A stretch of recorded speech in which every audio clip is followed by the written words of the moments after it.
مفتی طارق مسعود lectures. ہمیں ہر شخص آئندہ کل کی فکر کرتا ہے، صرف احمق اور بے وقوف لوگ ہوتے ہیں جو آج ہی سب کچھ کر لیتے ہیں، آئندہ کل کے لیے کچھ نہ سوچیں۔ تبھی قرآن مجید نے ہمیں اسراف سے منع کیا، پیسہ اڑانے سے منع کیا۔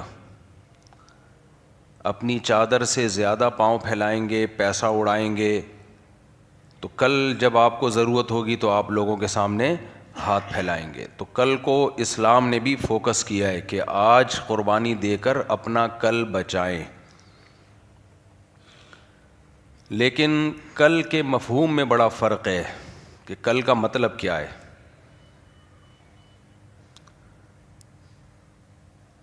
ایک کل وہ ہے جو آج فرائیڈے ہے تو کل سیٹرڈے ہے، پرسوں سنڈے ہے، منڈے، ٹیوزڈے، وینسڈے، تھرسڈے، پھر فرائیڈے، یہ والا کل ہے ایک۔ اس کل کی تو ہم فکر کرتے ہیں اور شریعت نے بھی حکم دیا کسی حد تک اس کی فکر بھی کرو، تبھی تو اسراف سے منع کیا نا، اڑاؤ مت پیسہ، ورنہ آج تھرسڈے ہے تو کل سیٹرڈے کو لوگوں کے سامنے ہاتھ پھیلاؤ گے، سنڈے کو چھٹی کے دن بھی بھیک مانگو گے۔ ایک بھکاری ہیں جو سنڈے کو بھی چھٹی نہیں کرتے۔ تمہارا Sunday, Monday, Tuesday, Wednesday, Thursday سب برباد ہو جائے گا۔ اس کل کی بھی اللہ نے ہمیں حکم دیا کہ اس کی فکر کرو، لیکن اعتدال کے ساتھ، بیلنس۔ آج ہم اس کل کی اتنی فکر کر رہے ہیں، یہ جو سنڈے منڈے والا کل ہے،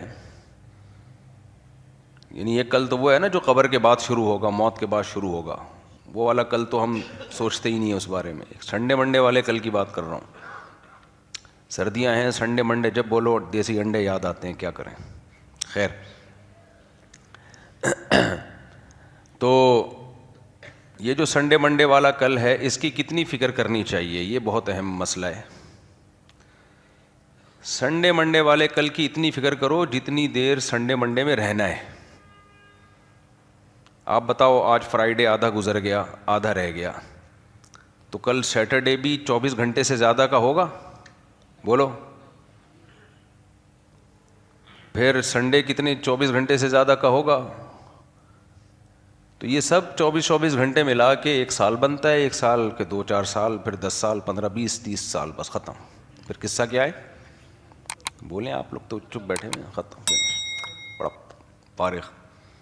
کوئی لمبی چوڑی زندگی ہے نہیں، بہت ہی، یوں سمجھو کہ یہ بہت مختصر زندگی ہے، بہت ہی زیادہ۔ عید دیکھ لو، آئی تھی، پھر عید، پھر عید، پھر عید، پھر عید، اتنی جلدی جلدی رمضان آتا ہے، اتنی جلدی جلدی عیدیں آتی ہیں۔ اب ہمارے جتنے ریلیٹیو تھے جہاں پہلے رہا کرتے تھے، کبھی فون کر کے پوچھو وہ چاچا جو بزرگ تھے وہ کہاں ہیں؟ جی انتقال ہو گیا۔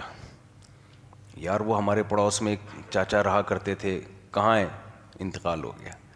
ابے یار وہ جو غفار صاحب کے ساتھ اٹھنا بیٹھنا تھا جن کا، وہ ایک بڑے غصے والے چاچا تھے، مسجد میں آتے تھے، انتقال ہو گیا۔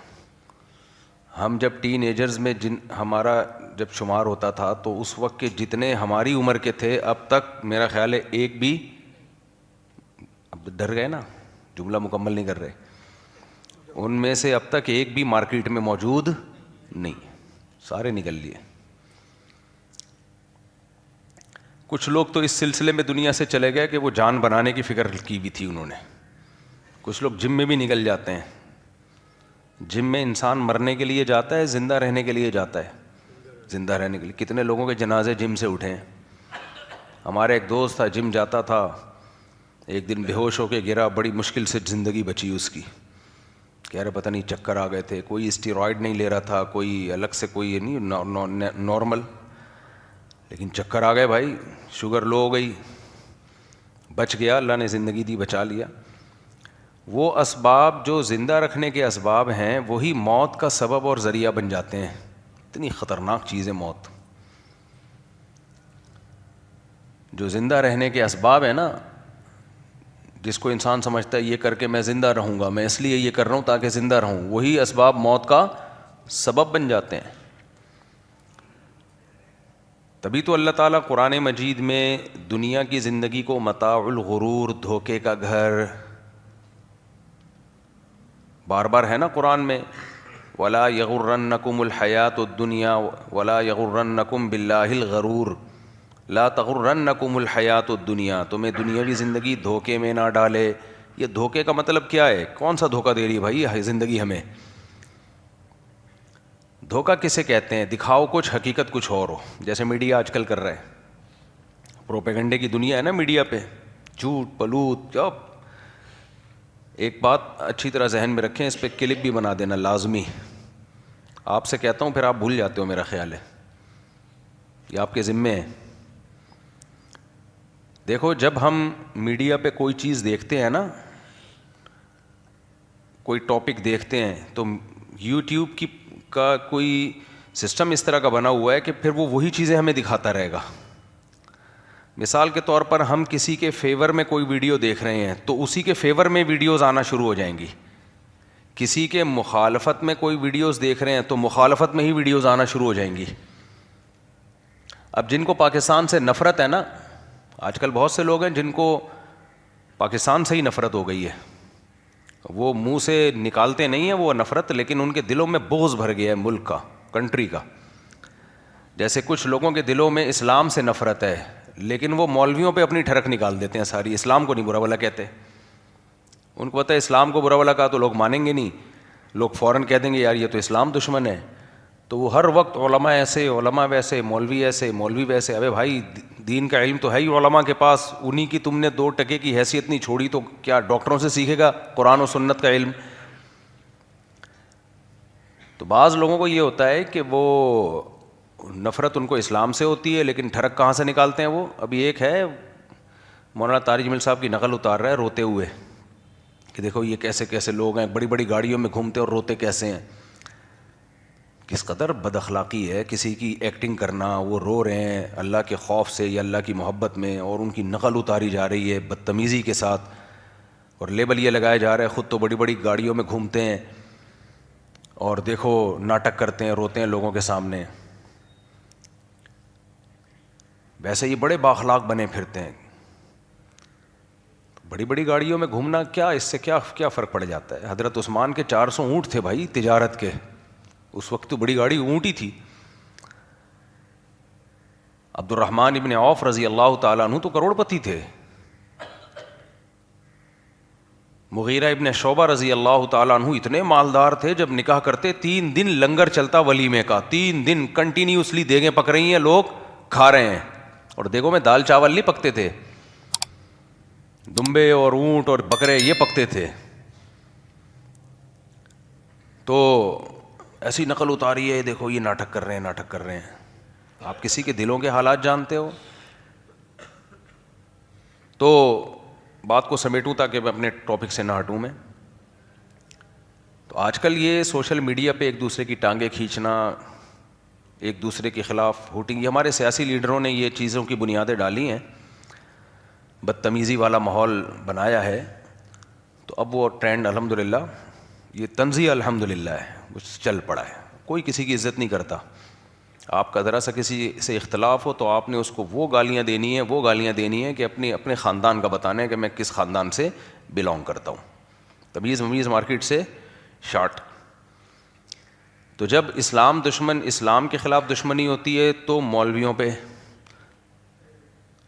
اسی طرح جب پاکستان سے دشمنی نکالی جاتی ہے نا تو بھی اس کا ایک طریقہ ہے، وہ پاکستان کو نہیں کہیں گے، ایک خاص طریقہ ہے، وہ میں بھی اس میں نہیں جاؤں گا کیونکہ پھر اس پہ لوگ ایک تماشا کھڑا کر دیں گے. لیکن اس کا جو رزلٹ نکل رہا ہوتا ہے وہ رزلٹ یہی ہوتا ہے کہ ملک کا بیڑا غرق ہوگا، ملک کا بیڑا غرق ہوگا، دشمن خوش ہوگا آپ سے. تو اب جب آپ ایسی چیزیں دیکھتے ہیں جو اینٹی اسٹیٹ جا رہی ہوتی ہیں تو پھر سارے وہی صحافی آپ کے سامنے آنے لگتے ہیں جو آپ کے دماغ میں گوبر بھرنا شروع کریں گے، فلاں بھی غلط، فلاں بھی غلط، فلاں بھی غلط، فلاں بھی غلط. اور تحقیقات آج کل ہر ایک کے پاس ہوتی ہیں، کون جا کے تحقیق کرتا ہے کہ یہ تحقیق صحیح بھی کر رہا ہے کہ غلط کر رہا ہے. اتنی فیک تصویریں، اتنی فیک اسٹیٹمنٹ، اتنا فیک سب کچھ مارکیٹ میں چل رہا ہے کہ ہو یہ رہا ہے کہ جب آپ اینٹی اسٹیٹ چیزیں دیکھو گے تو وہی صحافی آئیں گے جو ملک کے خلاف بول رہے ہیں اور وہ آپ کے دماغوں میں گوبر بھر رہے ہیں. اتنی نیگیٹیوٹی، اتنی منفیت کہ میں ایسے لوگوں سے کہتا ہوں مجھے ڈر لگ رہا ہے تم برین ہیمریج سے کہیں مر نہ جاؤ بھائی، کچھ مثبت بھی سوچ لو، تھوڑا سا پازیٹیو سوچ لو. اور اگر آپ ملک کے فیور والی ویڈیوز دیکھنا شروع کریں گے تو پھر آہستہ آہستہ وہی ویڈیوز آئیں گی آپ کے سامنے. یوٹیوب دیکھتا ہے کہ یہ چاہتا کیا ہے, کیا دیکھنا چاہتا ہے یہ. اس لیے آپ کی ہسٹری سے پتہ چل جاتا ہے کہ آپ دشمن ہو یا ملک سے محبت کرتے ہو. آج کل کوئی فرشتوں کے لیے بہت آسان ہو گیا معاملہ. پہلے فرشتے لکھ رہے ہو, اب بھی لکھتے ہیں, لیکن فرشتے آپ صرف آپ کے یوٹیوب ہی دیکھ لیں نا پیج کھول کے, تو اندازہ ہو جائے گا بھائی یہ کس طرف کو جا رہا ہے. سمجھتے ہو کہ نہیں سمجھتے ہو؟ تو اس کا نقصان کیا ہوتا ہے, اس کو خوب اچھی طرح سمجھیں. یہ میں سوال جواب کے سیشن میں بھی بتاؤں گا, الگ سے اس کو ایک کلپ بنانا ہے, کیونکہ لوگوں کا نا مائنڈ سے کھیل رہا ہے یوٹیوب اور سوشل میڈیا, دماغوں سے کھیل رہا ہے, دماغوں پہ جادو ہو رہا ہے, دماغوں کو کیپچر کیا جا رہا ہے, اور ہم اس دلدل میں بہتے چلے جا رہے ہیں. تو آپ جب کوئی ایسی ویڈیو دیکھتے ہیں جو فیور میں ہے, تو فیور والی ویڈیوز, تو روز آنا جب آپ وہی دیکھتے رہو گے تو آپ کسی کے عشق میں پاگل ہو جاؤ گے کہ نہیں ہو جاؤ گے؟ ہے بھائی,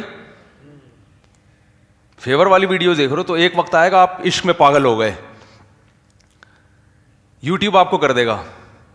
اور جب مخالفت والی ویڈیوز دیکھتے رہو گے وہی صحافی آئیں گے جو ملک کے خلاف بول رہے ہیں, بولتے بولتے آپ اتنے اینٹی ہو جاؤ گے, آپ کہو گے اس ملک میں سب گندے ہیں, یہ مولوی بھی 2 نمبر, فوجی بھی 2 نمبر, اور تمام سیاسی تنظیمیں 2 نمبر.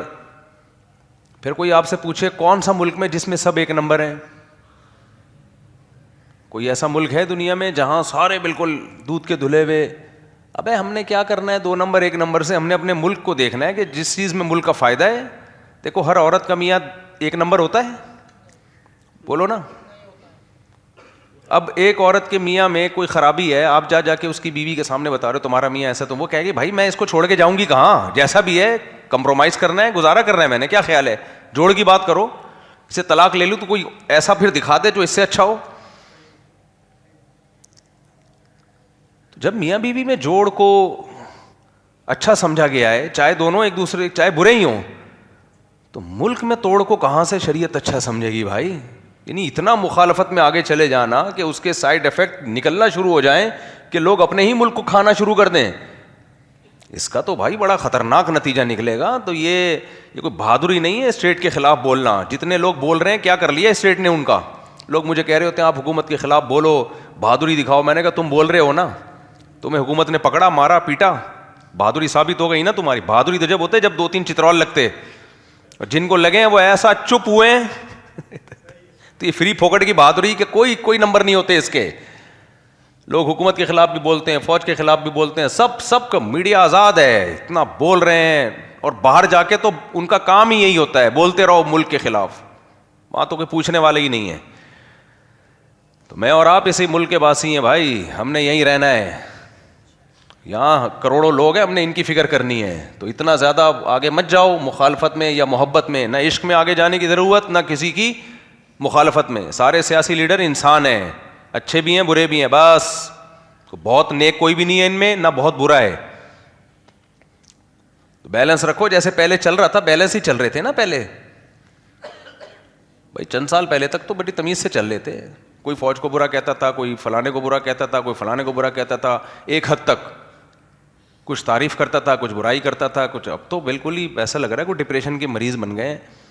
اس لیے میں ایسے لوگوں کو کہتا ہوں تم لوگ یوٹیوب پہ کامیڈی والی چیزیں دیکھا کرو بس, تاکہ تھوڑے دنوں کے لیے نا اس جال سے نکلو, ورنہ مر جاؤ گے. آپ کہو مفتی صاحب اتنے جذباتی کیوں ہو رہے ہیں؟ میرے پاس ہر طرح کا طبقہ ہے مارکیٹ میں,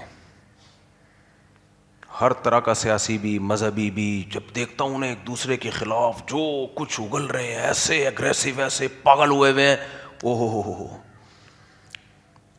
تو میں ان سے پھر کہتا ہوں یار کچھ دنوں کے لیے آپ بند کر دو میڈیا, ورنہ پاگل کر دے گا یہ یوٹیوب آپ کو, فیس بک آپ کو باولا بنا دے گا, کوئی خیر نہیں پھوٹے گی اس سے. اور دیکھنا ہے تو جائز کامیڈی دیکھ لیا کرو, تھوڑے سے ہنس لیا کرو, جائز کامیڈی وہ دیکھ لیا کرو, بس تھوڑا سا ہنس کھیل لیا کرو کچھ دن کے لیے. بالکل پھر یوٹیوب آپ کو کیا کرے گا, وہ کامیڈی والی ویڈیوز بھیجنا شروع کرے گا. دماغی بہت سی بیماریوں کا علاج دواؤں میں نہیں ہوتا, جب مائنڈ چینج ہو جائے گا نا 6 مہینے کے لیے بھول بھلائیاں، کون کیا تھا، کون سیاسی لیڈر، کیا اسٹیبلشمنٹ، کیا پاکستان، کیا افغانستان، کیا جاپان، کیا اسرائیل، سب دماغ سے پھر نیوٹرل ہو جاؤ گے. اس کے بعد پھر دونوں چیزیں دیکھا کرو، مخالفت والی بھی اور حمایت والے بھی. یوٹیوب کنفیوز ہو گئی یہ جا کدھر کو رہا ہے، ایک چیز دیکھتے رہو گے وہی آتی رہے گی، پاگل ہو جاؤ گے. ہو گئے ہیں بہت سے لوگ پاگل، اب مجھے نہیں لگتا کہ وہ ریورس ہوں گے کبھی بھی. دوسری بات یہ ہے کہ جس چیز کا ہماری عملی زندگی سے کوئی تعلق نہیں ہے، پریکٹیکلی کوئی ہم، تو اس میں پڑھنا ویسے بھی اپنی ٹائم ویسٹنگ ہے. دنیا میں بہت کچھ صحیح بھی ہو رہا ہے، بہت کچھ غلط بھی ہو رہا ہے. ہم نے یہ دیکھنا ہے میں کیا کر سکتا ہوں اس میں، میں کیا کر سکتا ہوں اس میں. ہمارے ایک دوست تھے، بالکل ینگ تھے، بڑی فکر امت مسلمہ کی نا. میں ان سے بڑا انسپائر ہوتا تھا. یہ بات ہے تقریباً 98-99 کی. ایک تو اردو بہت اچھی تھی ان کی، بڑی ایک بہترین پرسنالٹی، قد کاٹ، خوبصورت. میری ان سے دوستی ہو گئی. وہ بڑی زبردست کہ امت مسلمہ کی فکر، بہت زبردست فکر. میں کہتا یار بندہ ایسا ہونا چاہیے. دیکھو اس کو فلسطین کی بھی ان کو فکر ہے، پاکستان کی بھی فکر ہے، سعودی عرب کی بھی فکر ہے، امت مسلمہ کے لیے کڑ رہا ہے یہ آدمی. بہت زیادہ ان میں جب کڑن دیکھی تو میں نے بڑے علماء سے ان کی ملاقاتیں کروائیں. بڑے علماء سے ان کی ملاقاتیں ہوئیں تو وہ عجیب عجیب چیزیں مارکیٹ میں لے کر آ رہے. بھائی وہ کس طرح کی چیزیں لے کر آ رہے ہیں وہ آپ کو ایک 50-50 کا میں وہ بتا دیتا ہوں. بچپن میں ہم دیکھا کرتے تھے. اس میں یہ تھا کہ کچھ وزراء بیٹھے ہوئے ہیں اور وہ کراچی کے مسائل پہ بات چیت کر رہے ہیں کہ کراچی کی جو ہوا ہے وہ خراب ہے، اس میں نمی بہت ہوتی ہے. تو ایک وزیر نے کہا اگر ہم پلاننگ کر کے بحیرہ عرب کو تھوڑا سا ایسٹ کی جانب لے جائیں، کیا خیال ہے بھائی، یا ساؤتھ کی طرف تھوڑا اور موو کر دیں بحیرہ عرب، اور یہ جو ہمارا تھر کا ریگستان ہے اس کو ہم نارتھ کی جانب لے آئیں تو یہ جو انوائرمنٹ کے مسائل ہیں یہ حل ہو جائیں گے. مجھے لگا کہ آپ لوگ کو سمجھ میں نہیں آ رہا. بھائی بحیرہ عرب کسی کے باپ میں طاقت ہے بحیرہ عرب کو ہلائے گا بیٹھ کے وہاں سے؟ بھائی تو وہ بات کر جو کر سکتا ہے. وہ کہہ رہے ہیں ہم بحیرہ عرب کو یہاں سے کیا کریں گے. تو بعض سیاسی لیڈر بڑے بڑے یعنی خواب دکھا رہے ہوتے ہیں نا. اب جو بیوقوف لوگ ہوتے ہیں وہ کہتے ہیں ان کا ویژن کتنا عظیم ویژن ہے یار، کتنا عظیم ویژن ہے، بحیرہ عرب کو ہی سمندروں کے رخ موڑ رہے ہیں بھائی، یہ بڑا عظیم. لیکن عقل مند کیا کہے گا، وہ احمقوں کی جنت ہے بھائی. وہ بات کرو جو گراؤنڈ ریئلٹی سے میچ کرتی ہے، جو پاسبل ہے عملی طور پر.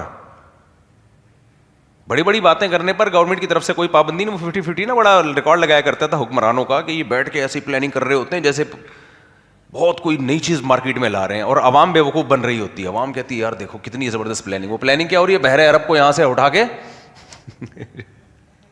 یہ انکل کی صحیح سمجھ میں آئی، بحیرہ عرب کو یہاں سے اٹھا کے سائڈ پہ لے جاؤ. لیکن بیوقوف لوگ انہی باتوں سے کو انجوائے کرتے ہیں. کہہ رہے ہیں یار ویژن بڑا ہے، بندے کا ویژن کیا ہے، بہت بڑا ویژن ہے. تو وہ صاحب کو جب میں نے بڑے علماء سے ملائے اور جو پلاننگ دی نا، نیپال سے یہاں سے ایک شاہراہ گزاریں گے، پھر جاپان سے ہوتے ہوئے، میں نے کہا بس کر بھائی خدا کے لیے. اس دن سے میں نے کہا بھائی یہ بندہ مجھے بھی مروائے گا خود بھی مرے گا. تو بہت سے لوگوں کے دل میں فکر بہت ہوتی ہے لیکن وہ کوئی گراؤنڈ ریئلٹی سے میچ کرتا ہوا پیکیج ان کے پاس نہیں ہوتا. تو ایسی باتیں تو کرتے رہو، بیٹھ کے پھینکتے رہو لمبی لمبی. وہی ہے نا وہ جو لال رومال والوں نے انڈا موڑ کے ہوٹل پہ بیٹھ کے، انڈا موڑ تھا پتہ نہیں کون سا ہوٹل تھا، جہاں بیٹھ کے وہ انہوں نے بنایا کروڑوں کے، 1.5 کروڑ سے کاروبار، 2 کروڑ سے کاروبار شروع کرتے ہیں، 3 کروڑ سے. پراٹھے کے پیسے نہیں تھے ان کے پاس. پراٹھے والا آیا وہ کہہ رہے یار میں تو سمجھ رہا تھا کہ، وہ کہہ رہے جب کاروبار کرنا ہے تو 50 لاکھ نہیں پھر 1 کروڑ سے کرو. دوسرا کہتے کرنا ہی 1 کروڑ نہیں پھر 2 کروڑ سے کرو. جب پیسے لینے کے لیے آئے تو چائے کے پیسے بھی نہیں ہیں، پراٹھے کے پیسے بھی نہیں ہیں. یہ موٹیویشنل اسپیکر یہی احمقوں کی جنت میں ہی رکھ رہے ہوتے ہیں، آپ کو بتا رہے ہوں گے وہ دیکھا وہ اس نے اتنی اسٹرگل کی، ٹھیلا لگاتا تھا چھولے کا، آج اس کی بڑی بڑی بلڈنگیں ہیں. بٹ چھولے کے ٹھیلے سے کوئی بلڈنگ نہیں بناتا. اگر کوئی بیچارے کا 1 کی لک لگ گئی ہو تو وہ اللہ کی مرضی ہے بھائی. اللہ تعالیٰ تو حضرت مریم کو بغیر شوہر کے بیٹا دے سکتے ہیں، تو اللہ تو پھر کسی کو چھولے کی ٹھیلی سے بلڈنگ بھی بنا سکتے ہیں. وہ لک ہو گئی اس کی. یہ تھوڑی کہ جو بھی چھولے کے ٹھیلا لگائے گا اور اسٹرگل کرے گا رہے گا تو وہ چھولا ہی نا, وہ سونے کے والے تھوڑی بن جائیں گے. کچھ لوگ میں نے بھی دیکھے کباڑ کا کام کرتے کرتے کروڑ پتی بن گئے, لیکن وہ اکیلے نہیں تھے, ان کے ساتھ پورا خاندان آ گیا اس میں, اور انہوں نے بے تحاشا محنت کی, پھر قدرت نے بھی ساتھ دیا ان کا. تو ان لوگوں کو سننے سے دماغ کیا ہوتا ہے, خراب ہوتا ہے. اس لیے دنیا کو مسافر خانہ سمجھیں. چھولے کی ڈھیری سے کروڑوں روپے کما لیے ٹھیک ہے, نہیں کمائے تب ہے کون سا یہاں رہنا ہے, کل پتلی گلی سے نکل جانا ہے یہاں سے. یہ اصل زندگی بھائی. اتنا زیادہ زندگی کو لفٹ نہیں کراؤ, اتنا زیادہ لفٹ نہیں کراؤ. تو میں کہہ رہا تھا جو چیز آپ دیکھو گے نا وہی آتی رہے گی, وہی آتی رہے گی. آپ کا دماغ, آپ ڈاکٹروں کے خلاف سننا شروع کر دو گے تو ہر دوسرا کلپ ڈاکٹروں کے خلاف آئے گا. ڈاکٹر بیوقوف بنا رہے ہیں, بہت سے حکیم آ جائیں گے, یہ دیکھو ڈاکٹر یہ کر رہے ہیں, ڈاکٹر وہ کر رہے ہیں. آپ پاگل ہو جاؤ گے یار. یار ڈاکٹرز, اسرائیل کو چھوڑو, پہلے ڈاکٹروں سے نمٹو. بولو کہ اسرائیل چھوڑو یار, ڈاکٹروں سے نمٹو پہلے, ڈاکٹروں سے. یہ بڑے زہریلے ہیں. اور اگر آپ ڈاکٹروں کے فیور میں سننا شروع کرو گے تو آپ کو لگے گا یار یہ مولویوں سے جان چھڑاؤ, اصل تو کون ہے, اصل تو ہیں ہی ڈاکٹر. یوٹیوب وہ یہی کرتا ہے, وہ آپ کے مرضی کی چیزیں بھیجتا ہے جو آپ دیکھنا چاہ رہے ہو. آپ برائی دیکھو گے آپ کو ایسا لگے گا ساری دنیا میں برائی ہی برائی. ایک صاحب نے مجھے کہا یار جو کلپ دیکھو سب ڈانس ہی کر رہے ہیں, ناچ ہی رہے ہیں, پوری دنیا ناچ رہی ہے اور کوئی کام ہی نہیں ہے. میں نے کہا ناچنے والے کلپ دیکھو گے تو وہ سمجھ جائے گا یوٹیوب کے یہ کوئی میراثیوں سے اس کا کوئی کیا ہے, اس کے کوئی ملتا ہے, تو وہ ناچنے والی ویڈیوز بھیجتا رہے گا. آپ علماء صلحاء کو, سنجیدہ لوگوں کو دیکھو گے تو وہی چیز آنا شروع ہو جائے گی. آپ کو لگے گا سارے پڑھائی میں ہی لگے ہوئے ہیں. تو یہ میڈیا کی اس نفسیات کو سمجھنے کی بہت شدید ضرورت ہے. میں اپنے طلباء کو جب درس قرآن کی ٹریننگ دیا کرتا تھا, درس قرآن کی ٹریننگ, ان کو جب طلباء مدارس سے نکل کے جاتے ہیں نا, ممبروں پہ بیٹھتے ہیں تو چند چیزوں کی ٹریننگ دینی پڑتی ہے. گو کہ میں خود اس معیار پہ پورا نہیں اترتا, لیکن جب انسان, دیکھو ڈاکٹر خود تو سگریٹ پی رہے ہوتے ہیں لیکن آپ کو سگریٹ کا مشورہ نہیں دیں گے. تو جو میں ان کو درس کی ٹریننگ دیتا تھا, میں خود اس معیار پہ نہیں ہوں, بیان کی ٹریننگ دیتا تھا, لیکن جب آدمی تربیت دیتا تو وہ بالکل صحیح کر رہا ہوتا ہے, اس میں صحیح باتیں بتا رہا ہوتا ہے, جو ہو سکتا ہے خود بھی اس پہ بہت سی چیزوں پہ عمل نہ کر رہا ہو, لیکن بتاتا ٹھیک ہی آدمی. تو میں ان سے چند باتیں کہا کرتا تھا, یہ ہم سب کو کے لیے سیکھنے کی ہیں. میرے لیے تو سب سے پہلے مجھے سیکھنے کی ضرورت ہے. آج میڈیا پہ ہو کیا رہا ہے, جو طوفان بدتمیزی مچا ہوا ہے, طوفان بدتمیزی. مولویوں کی لڑائیاں دیکھو, مذہبی لوگوں کی لڑائیاں دیکھو, آپ کسی مولوی سے کوئی اختلاف کر کے دیکھو کسی بات پہ, چند پڑھے لکھے جو مچور ہیں ان کے علاوہ, کیا ایک دم زبانیں اور کیسے منہ سے یعنی کیا کچھ نکلنا شروع ہو جاتا ہے. لوگ کہتے ہیں یہ ہماری تربیت کریں گے, ان کے اپنا اسٹائل دیکھو بات کرنے کا. چھوٹی چھوٹی سی باتوں کو آپریشن کے نام دے دیے جاتے ہیں, اتنا بڑھا لیا جاتا ہے, اتنا بڑھا لیا جاتا ہے. تو ہم طلبا کو سکھایا کرتے تھے کہ جب بھی بیان کرو, درس قرآن دو, سب سے پہلی چیز یہ آپ لوگ بھی سیکھ لیں. آپ کیا مطلب کیسے سیکھیں گے؟ آپ نے کوئی درس دینا ہے, بیان دینا ہے, بھائی ڈیبیٹ تو ہوتی ہے کہ نہیں ہوتی, ہر شخص کی ہوتی ہے بحث. یہ ہے بڑا مشکل, میں خود بھی اس پہ پورا نہیں اترتا, حقیقت یہی ہے, کیونکہ یہ اولو العزم لوگوں کا کام ہے. یہ صلاحیت اپنے اندر پیدا کرنا آسان نہیں ہے, یہ پیغمبروں کی صفات ہیں. ورنہ انسان جب دیکھتا ہے نا سامنے والا ضد اور ہر دھرمی پہ آ کے بلا وجہ کی مخالفت کر رہا ہے تو انسان اگریسو ہو جاتا ہے, غصہ ہو جاتا ہے, اور وہ تو صلواتیں سنانا شروع کر دیتا ہے. ایسے موقع پہ صبر کرنا بہت مشکل کام ہے, لیکن حقیقت یہ فتح انہی کی ہوتی ہے جو ایسے موقع پہ صبر کر لیتے ہیں اور اپنی بات کو شائستہ لہجے میں پارسل کر دیتے ہیں. آپ پیغمبروں کی سیرت اٹھا کے دیکھیں, پیغمبروں کو کیا کیا طعنے دیے گئے ہیں, لیکن پیغمبروں نے جواب میں کتنی شائستہ تقریریں کی ہیں. ان کو جو قوموں کو جو جواب دیا ہے, ما اريد ان اخالفکم الی ما انہاکم عن, انا لنراک فی ضلال مبین، پیغمبر سے لوگوں نے کہا ہم آپ کو دیکھ رہے ہیں کھلی گمراہی میں، کھلے گمراہ ہو. کتنی بڑی گالی ہے یہ کسی پیغمبر کو کہنا آپ کیا ہو؟ کھلے گمراہ ہو. معاذ اللہ، کتنا سخت جملہ. ہمیں کوئی کہہ دے تم پکے گمراہ ہو، بھائی ہم تو کانپنا شروع کر دیں گے غصے سے. میرا تو دل چاہے گا اس کا منہ توڑ دوں، میں اس کی بتیسی باہر نکال دوں، اس کو پٹخ دوں میں زمین پہ. تو نے مجھے یہ کیسے کہہ دیا؟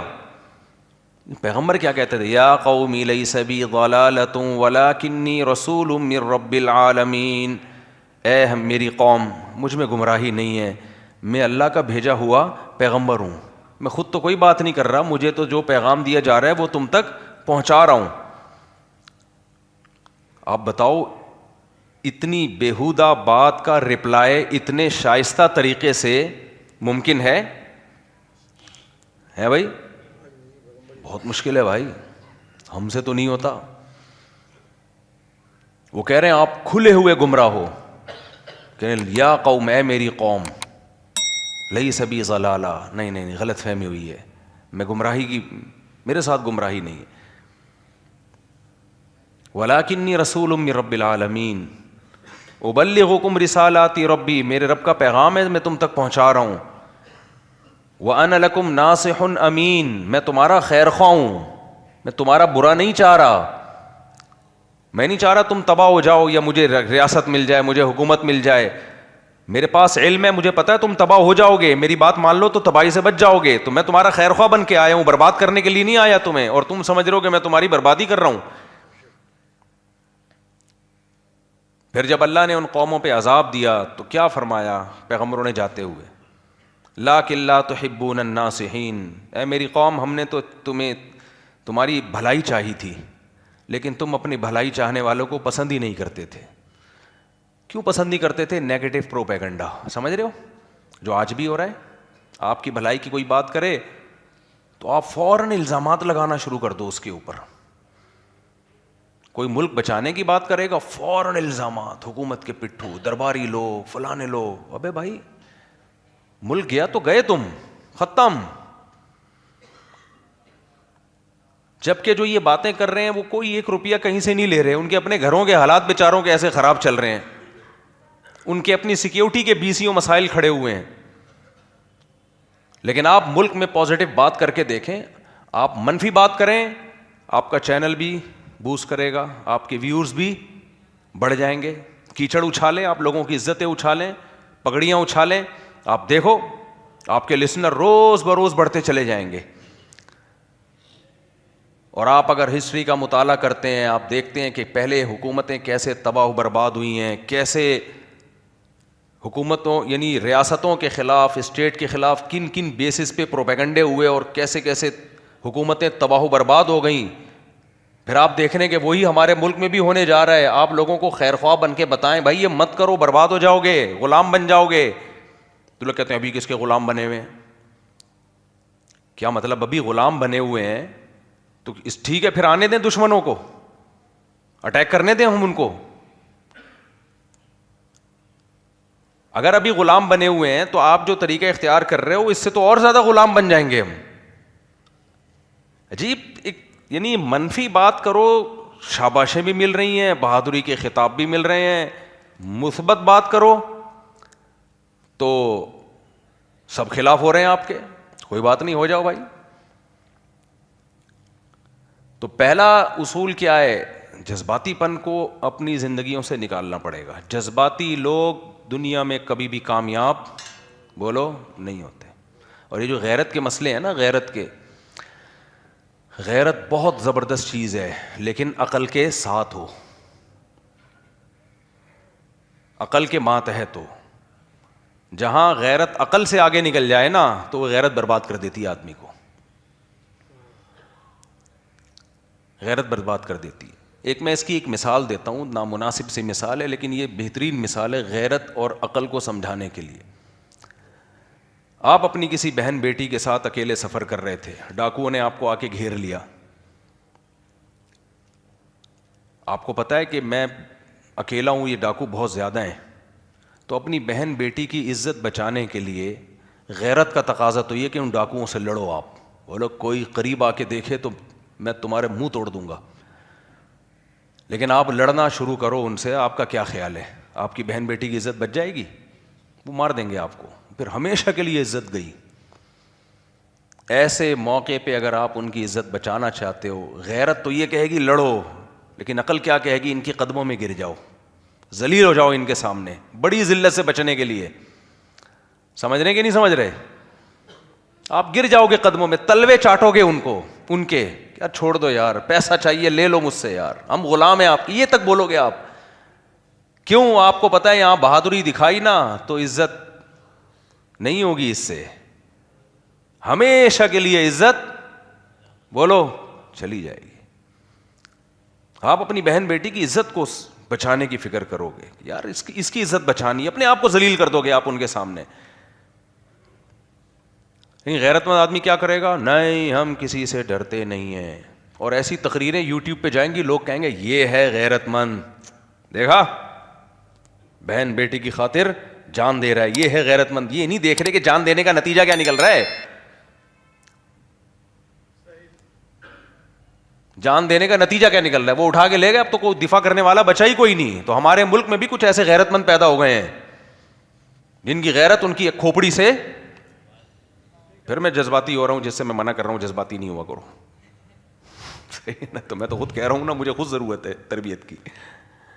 ہمارے بڑوں نے ہمیں سکھایا کہ کبھی بھی دعوے مت کرو, ہمیشہ طالب علم بن کے رہو. بھائی ہم سب سیکھنے والے ہیں, تبلیغ والے بھی یہی کہتے ہیں نا, ہم سب کیا ہیں, پھنستا وہ ہے جو بڑے بڑے دعوے کرتا ہے, جو دعوے ہی نہیں کرتا وہ کہیں پھنسے گا ہی نہیں, بولے گا ہم نے کب بولا تھا کہ بہت نیک ہیں. کیا خیال ہے بھائی؟ جو بڑے بڑے دعوے کرتے ہیں پھنستے تو وہ ہیں. تو غیرت میں ایسا کام مت کرو جو اس سے تمہارا بیڑا غرق ہو جائے. سمجھ رہے ہو؟ عقل استعمال کرو. زمانے جاہلیت میں عرب بھی غیرت کا غلط استعمال کر کے بیٹیوں کو زندہ دفن کر دیتے تھے. یہ غیرت کا غلط استعمال تھا. ایک غلط استعمال ہوتا ہے, ایک بے موقع استعمال ہوتا ہے, دونوں الگ الگ ہیں. تو قوم کو ایسے لوگوں کی ضرورت ہے جو میچور ہوں, جو جذبات کے بجائے کھوپڑی کا استعمال بولو زیادہ کرتے ہوں. میرے پاس طلاق کے جو کیسز آتے ہیں, آپ لوگ کہتے ہیں ہر 4 دن کے بعد مفتی صاحب طلاق کے مسائل شروع کر دیتے ہیں. میں اس لیے مسائل شروع کر دیتا ہوں کہ جہاں طلاقیں دی جا رہی ہیں نا, اس کے پیچھے غیرت, غصہ, بس یہ 2 چیزیں. بے موقع غیرت اور بے موقع غصہ, ٹارزن بن کے. اور پھر بعد میں اتنا پچھتاتے ہیں, روتے ہیں, رل جاتے ہیں, برباد ہو جاتے ہیں. اور پھر اہل حدیث لوگ بیٹھے ہوئے ہیں دھڑ دھڑ طلاقوں کے, کہ 3 طلاقیں ہو گئی ہیں, 1 ہو گئی ہے. اب بھی پھر اہل حدیثوں کے کلپ آنا شروع ہو گئے ہیں کہ مفتی طارق مسعود جو کہتے ہیں اس پہ اجماع ہے 3 طلاقوں کے 1 ہونے پر, یہ مبالغہ آرائی کرتے ہیں, 3 طلاقوں کے 3 ہونے پر یہ مبالغہ آرائی کرتے ہیں, ان کے پاس علم نہیں ہے, ان کو صرف شادیاں ہی آتی ہیں. دلائل کا جواب دلائل سے دینا چاہیے. جب میں کہتا ہوں اس مسئلے پر اجماع ہے تو مراد صحابہ اور تابعین کا اجماع ہے. بعد والے لوگوں کے حوالے دینے سے ہماری صحت پہ کوئی فرق نہیں پڑتا. جتنے بھی اہل حدیث آ رہے ہیں نا, وہ فوراً کہتے ہیں ابن تیمیہ نے اختلاف کیا ہے, فلاں نے اختلاف. ہے بھائی, ابن تیمیہ تو 7ویں صدی میں پیدا ہوئے ہیں, اسلام 7ویں صدی میں تھوڑی آیا ہے, اسلام تو اس سے پہلے آ چکا ہے. کہتے ہیں بن باز کا اختلاف ہے. بھائی شیخ بن باز قابل احترام ہے, لیکن 15ویں صدی کے عالم ہیں وہ, 15ویں صدی کا اختلاف تھوڑی معتبر ہوگا. اور کچھ تابعین کے حوالے دیتے ہیں, صحابہ کے حوالے دیتے ہیں, انہوں نے بھی یہ کہا ہے, لیکن وہ حوالے غلط ہیں, کوئی سند نہیں ہے ان کی. جب ان سے سند مانگو تو سند بھی دیں گے. کہتے ہیں فلاں عالم نے لکھا ہے کہ صحابی بھی فلاں 3 کو 1 کہتے تھے. فلاں عالم نے لکھا ہے تو آپ اندھی تقلید کیوں کر رہے ہیں؟ دیکھیں تو صحیح اس عالم نے صحیح لکھا ہے غلط لکھا ہے, کہاں ہے اس کا ریفرنس, کہاں ہے سند؟ تو میں نے ایسے ہی بیٹھے بیٹھے تھوڑی دعویٰ کر دیا ہے. تو یہ سارے غصے کے سائیڈ افیکٹ ہیں. غصے میں دھاڑ طلاقیں نکالی, اس کے بعد پہنچ گئے اہل حدیث کے پاس حرام بیوی کو بولو حلال کرنے کے لیے, بڑی ڈھٹائی کے ساتھ پھر اس پہ رکھتے ہیں اس کو, بڑی ڈھٹائی کے ساتھ. اور ہمارے اہل حدیث بھائی بھی بیٹھے ہوئے ہیں, ویلکم کر رہے ہوتے ہیں, ماشاءاللہ ماشاءاللہ. کتنے لوگ ہیں حنفی تھے, صرف طلاقیں دے کے حرام بیوی کو حلال کرنے کے لیے اہل حدیث بنے ہیں. یہ کون سا, یہ مسلک چینج کس بیس پہ ہو رہا ہے, آپ اندازہ لگاؤ یار. کہتے ہیں ہم قرآن و حدیث کی بیس پہ کر رہے ہیں, قرآن حدیث کی بیس پہ نہیں. ایک حرام بیوی کو حلال کرنے کے لیے، جو غصے میں آپ نے الٹا کام کیا ہے. تو جب ان سے پوچھو کہاں ہے قرآن میں کہ 3 ایک ہوتی ہیں، کہاں ہے حدیث میں، تو کچھ بھی نہیں ہے. بعض دفعہ حدیث کا ترجمہ غلط کر رہے ہوتے ہیں، بعض دفعہ حدیث کی تشریح غلط کر رہے ہوتے ہیں. اس لیے یہ جو ہم کہتے ہیں نا چارواں ائمہ کی تقلید کی جائے، تو اس کو لوگ کہتے ہیں اندھی تقلید ہے. اندھی نہیں ہے، اماموں کی تقلید ہے، مجتہدین کی ہے. مجتہد کی تقلید اندھی ہوتی نہیں ہے. ایک آدمی ڈاکٹر کو فالو کر رہا ہے تو وہ اندھی تقلید تھوڑی ہے. اندھی جب ہوتی جب کسی قصائی کو فالو کر رہا ہوتا، اس سے علاج کرا رہا ہوتا. صاحب علم کی اتباع کرنا یہ تو اندھی تقلید نہیں ہے، یہ تو تقلید علی وجہ البصیرہ ہے. اس کا تو اللہ نے ہمیں حکم دیا ہے، فاسألوا اہل الذکر ان کنتم لا تعلمون. تمہارے پاس علم نہیں ہے تو اہل علم سے پوچھو. تو پوچھتا کیوں ہے انسان؟ عمل کرنے کے لیے پوچھتا ہے نا، تو پوچھو تاکہ پھر اس پر عمل کرو. تو ہم بار بار جو کہتے ہیں نا چاروں ائمہ کی اتباع کی جائے، اس لیے کہتے ہیں تاکہ یہ جو آج کل کے اسکالرز مارکیٹ میں آ رہے ہیں، قرآن و سنت کے نام پہ بیوقوف بنا رہے ہیں لیبل لگا لگا کے، یہ ان کی شکنجے سے نکلو. تو اس لیے طلاق دینے سے پہلے غصے پہ کنٹرول کیا کرو. سمجھ رہے ہو کہ نہیں سمجھ رہے؟ پھر اسلام کو بھی بدنام کرتے ہیں اور پھر ناجائز حلالوں کی طرف بھی جاتے ہیں. ایک حلالہ تو جائز ہے کہ بغیر ایگریمنٹ کے شادی ہو رہی ہے، اور ایک حلالہ حرام ہے جو ایگریمنٹ کر کے نکاح ہو رہی ہے، تو بغیرتی ہے. تو پھر ان چیزوں کی طرف جاتے ہیں. تو یہ سب نتیجہ کس کا ہے؟ غصے کا. سمجھ رہے ہو؟ یہاں تو آپ بیوی کو حلال کر لیا آپ نے، غصے میں طلاقیں دے کے اہل حدیثوں سے پاس چلے گئے. غصے میں قتل بھی تو کر دیتے ہیں نا لوگ. وہاں کیا ہوگا؟ میرے پاس لوگ ہیں ایسے، غصے میں قتل کر کے بھاگ گئے، ساری زندگی برباد کر دی اپنی. غیرت میں آئے، غصے میں بھائی کو مار دیا، باپ کو مار دیا، چاچے کو مار دیا، دوست کو مار دیا. اس کے بعد کیس، بھاگ گئے، فرار ہو گئے. کہہ رہے کاش نہ مارتے، ہم غصہ آ گیا تھا ہمیں. وہاں کس سے فتویٰ لوگے؟ بولو. جیسے میرے بھائی گولی جب غصے میں نکلتی ہے تو اثر کرتی ہے. تو قرآن اور سنت کا حکم ہے کہ طلاق بھی جب نکلے گی نا تو وہ بھی فائر ہے، غصہ یا خوشی اس میں برابر. تبھی تو اللہ نے طلاق کے حکام بیان کر کے بتایا کہ اللہ کی آیات کو لا تتخذوا آیات اللہ ہزوا، اللہ کی آیات کو مذاق نہ بناؤ، مذاق نہ بناؤ. یہاں آیات سے مراد احکام ہے اور طلاق کے حکام ہیں. تبھی حدیث میں آتا ہے طلاق مذاق میں بھی ہوتی ہے، سنجیدگی میں بھی ہوتی ہے. طلاق میں ارادے کا دخل نہیں ہے کہ آپ کا ارادہ تھا یا نہیں تھا. جب ڈیورس کا لفظ زبان سے نکلا ختم، تاکہ لوگ اس کو مذاق نہ بنائیں. سمجھ رہے ہو کہ نہیں سمجھ رہے؟ آپ کے اچھے بھی سمجھیں گے. یا تو بے ایمان بن جاؤ، طلاقیں دے دے کے لیتے رہو فتوے، ساری زندگی اپنا ضمیر بھی ملامت کرے گا کہ میں نے کیا کیا ہے. فتوے لے لے کے حرام بیویوں کو حلال کرتے رہو. اور بہتر حل یہ ہے کہ غصے پہ کنٹرول کرو. سمجھ رہے ہو؟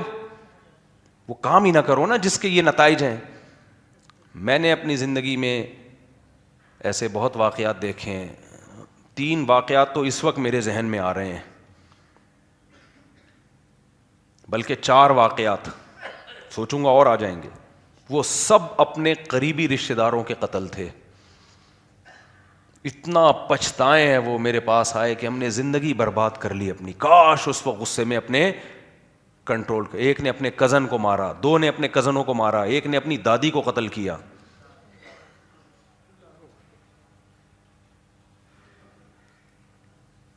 کیسے بھیانک، اور رو رہا ہے، پریشان ہے کہ کیا کر لیا میں نے. میرے پاس جب کوئی آتا ہے نا مفتی صاحب لائسنس والی پسٹل گھر میں رکھ رہا ہوں، کہتا بھائی یہ ہر آدمی کا کام نہیں ہے، پسٹل مت رکھو. جن کو بہت شدید ضرورت ہے، کوئی مجبوری ہے، ورنہ گھر میں نہیں رکھو. ہم نے دیکھے ہیں بھائی واقعات. غصہ آیا. آج کل کی بیگمات بھی تو دیکھو نا، ایسا سڑاتی ہیں نا آدمی کو. وہ پرانے زمانے کی بیگمات تھوڑی ہے مارکیٹ میں. وہ سڑا کے آدمی کہتا ہے گلا دبا کے ماروں یا زہر دے کے ماروں، کس طریقے سے ماروں. سب یہی چل رہا ہے. کوئی آپ مرد بھی ایسے ہی ہیں، عورتیں بھی ایسے ہی ہیں. مرد جو اذیت دیتا ہے وہ الگ ہے، عورت بھی اذیت کم نہیں دیتی ہے. سب دے رہے ہیں ایک دوسرے کو, مرد بھی دے رہے ہیں, عورتیں بھی دے رہی ہیں. دین تھوڑی ہے ہماری زندگی میں برداشت ختم. خوراکیں جو ہم کھا رہے ہیں اس سے برداشت تھوڑی آئے گی. ابھی پھر خوراکوں پہ آ جاؤں گا میں, چھوڑو رہنے دو. ڈبے کی چیزیں کھا رہے ہو میرے بھائی, ڈبے کا دودھ پی رہے ہو, اس سے تمہارے اندر برداشت نہیں ہوگی.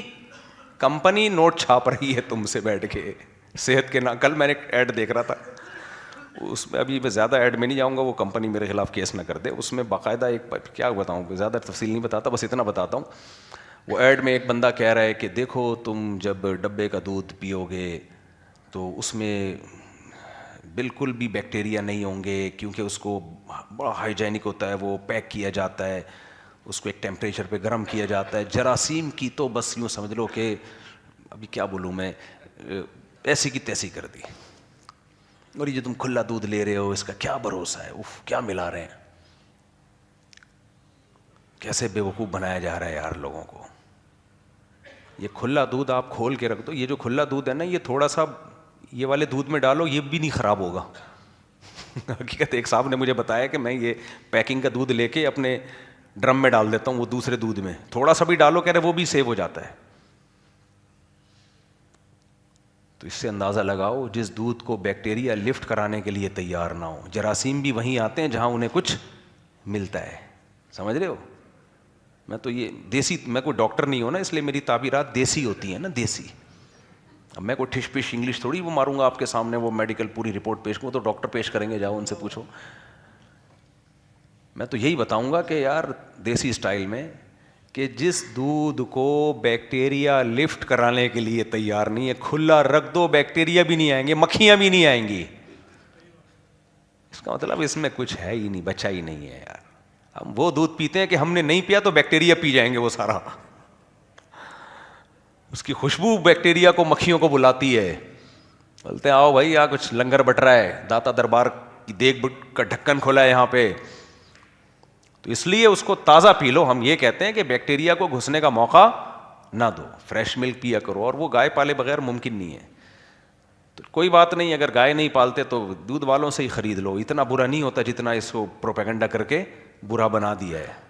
پھر بھی یہ ڈبوں سے اچھا ہے, یہی خرید لیا کرو, چھان لو اس کو, بوائل کر لو, بس ختم. خیر, تو ہر آدمی غصے میں, بیگم بھی غصے میں, ذرا سی بات اس کی مرضی کے خلاف ہو جائے تو ایسے جیسے توے پہ بٹھا دیا اس کو کسی نے لے جا کے, ایسی ایگریسو غصہ. تو آدمیوں کو بھی پھر کنٹرول ختم. تو وہ جو گھر میں بندوق رکھتے ہیں میں ان کو بولتا ہوں بھائی مت رکھے یار, غصہ غصہ آ گیا کہیں اپنے مار لے گا یا اس کے مار لے گا. آج کل خودکشیوں کا اتنا ٹرینڈ چل رہا ہے کیونکہ میڈیا پہ یہی دیکھ رہے ہیں, فلاں نے مار دیا اپنے آپ کو, فلاں ڈراموں فلموں میں یہ سب چل رہا ہے. تو ایسا ہی ہوتا ہے, خواتین احتجاج کرنے کے لیے بات بات پہ خودکشی کی دھمکی دے دیتی ہیں, مرد خودکشی کی دھمکی دیتا ہے, میں یہ کر لوں گا, میں یہ کر لوں گا.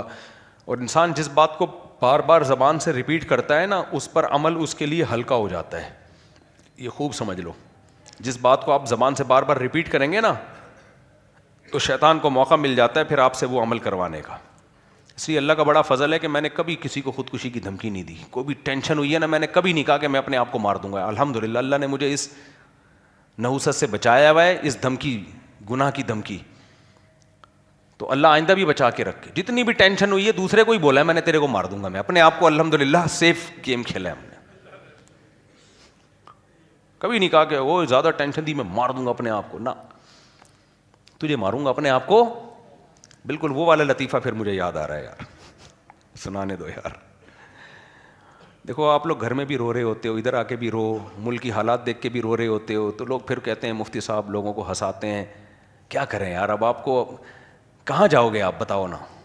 گھر میں رو رہے ہو کہ نہیں رو رہے. جب میڈیا پہ جا کے ملک کی حالات دیکھتے ہو تو خوش ہوتے ہو یا روتے ہو, وہاں الگ رونا آتا ہے. اب ملک کی حالات دیکھو تو ٹینشن. اب میں یہاں بھی آپ کو جہنم کی آگ میں ڈالنا شروع کر دوں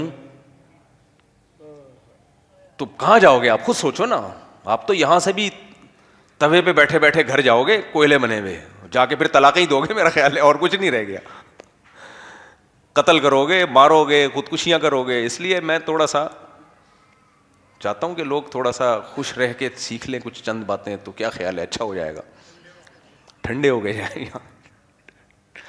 تو تو میں وہ جو بندوقیں رکھتے ہیں گھر میں پسٹل رکھتے ہیں, میں ان سے کہتا ہوں میرے بھائی نہیں دیکھو اسلحہ تو رکھنا چاہیے ڈکیتوں کو مارنے کے لیے نا. جو جذباتی لوگ ہوتے ہیں وہ بیویوں کو مار دیتے ہیں, وہ ڈکیتوں کو کم.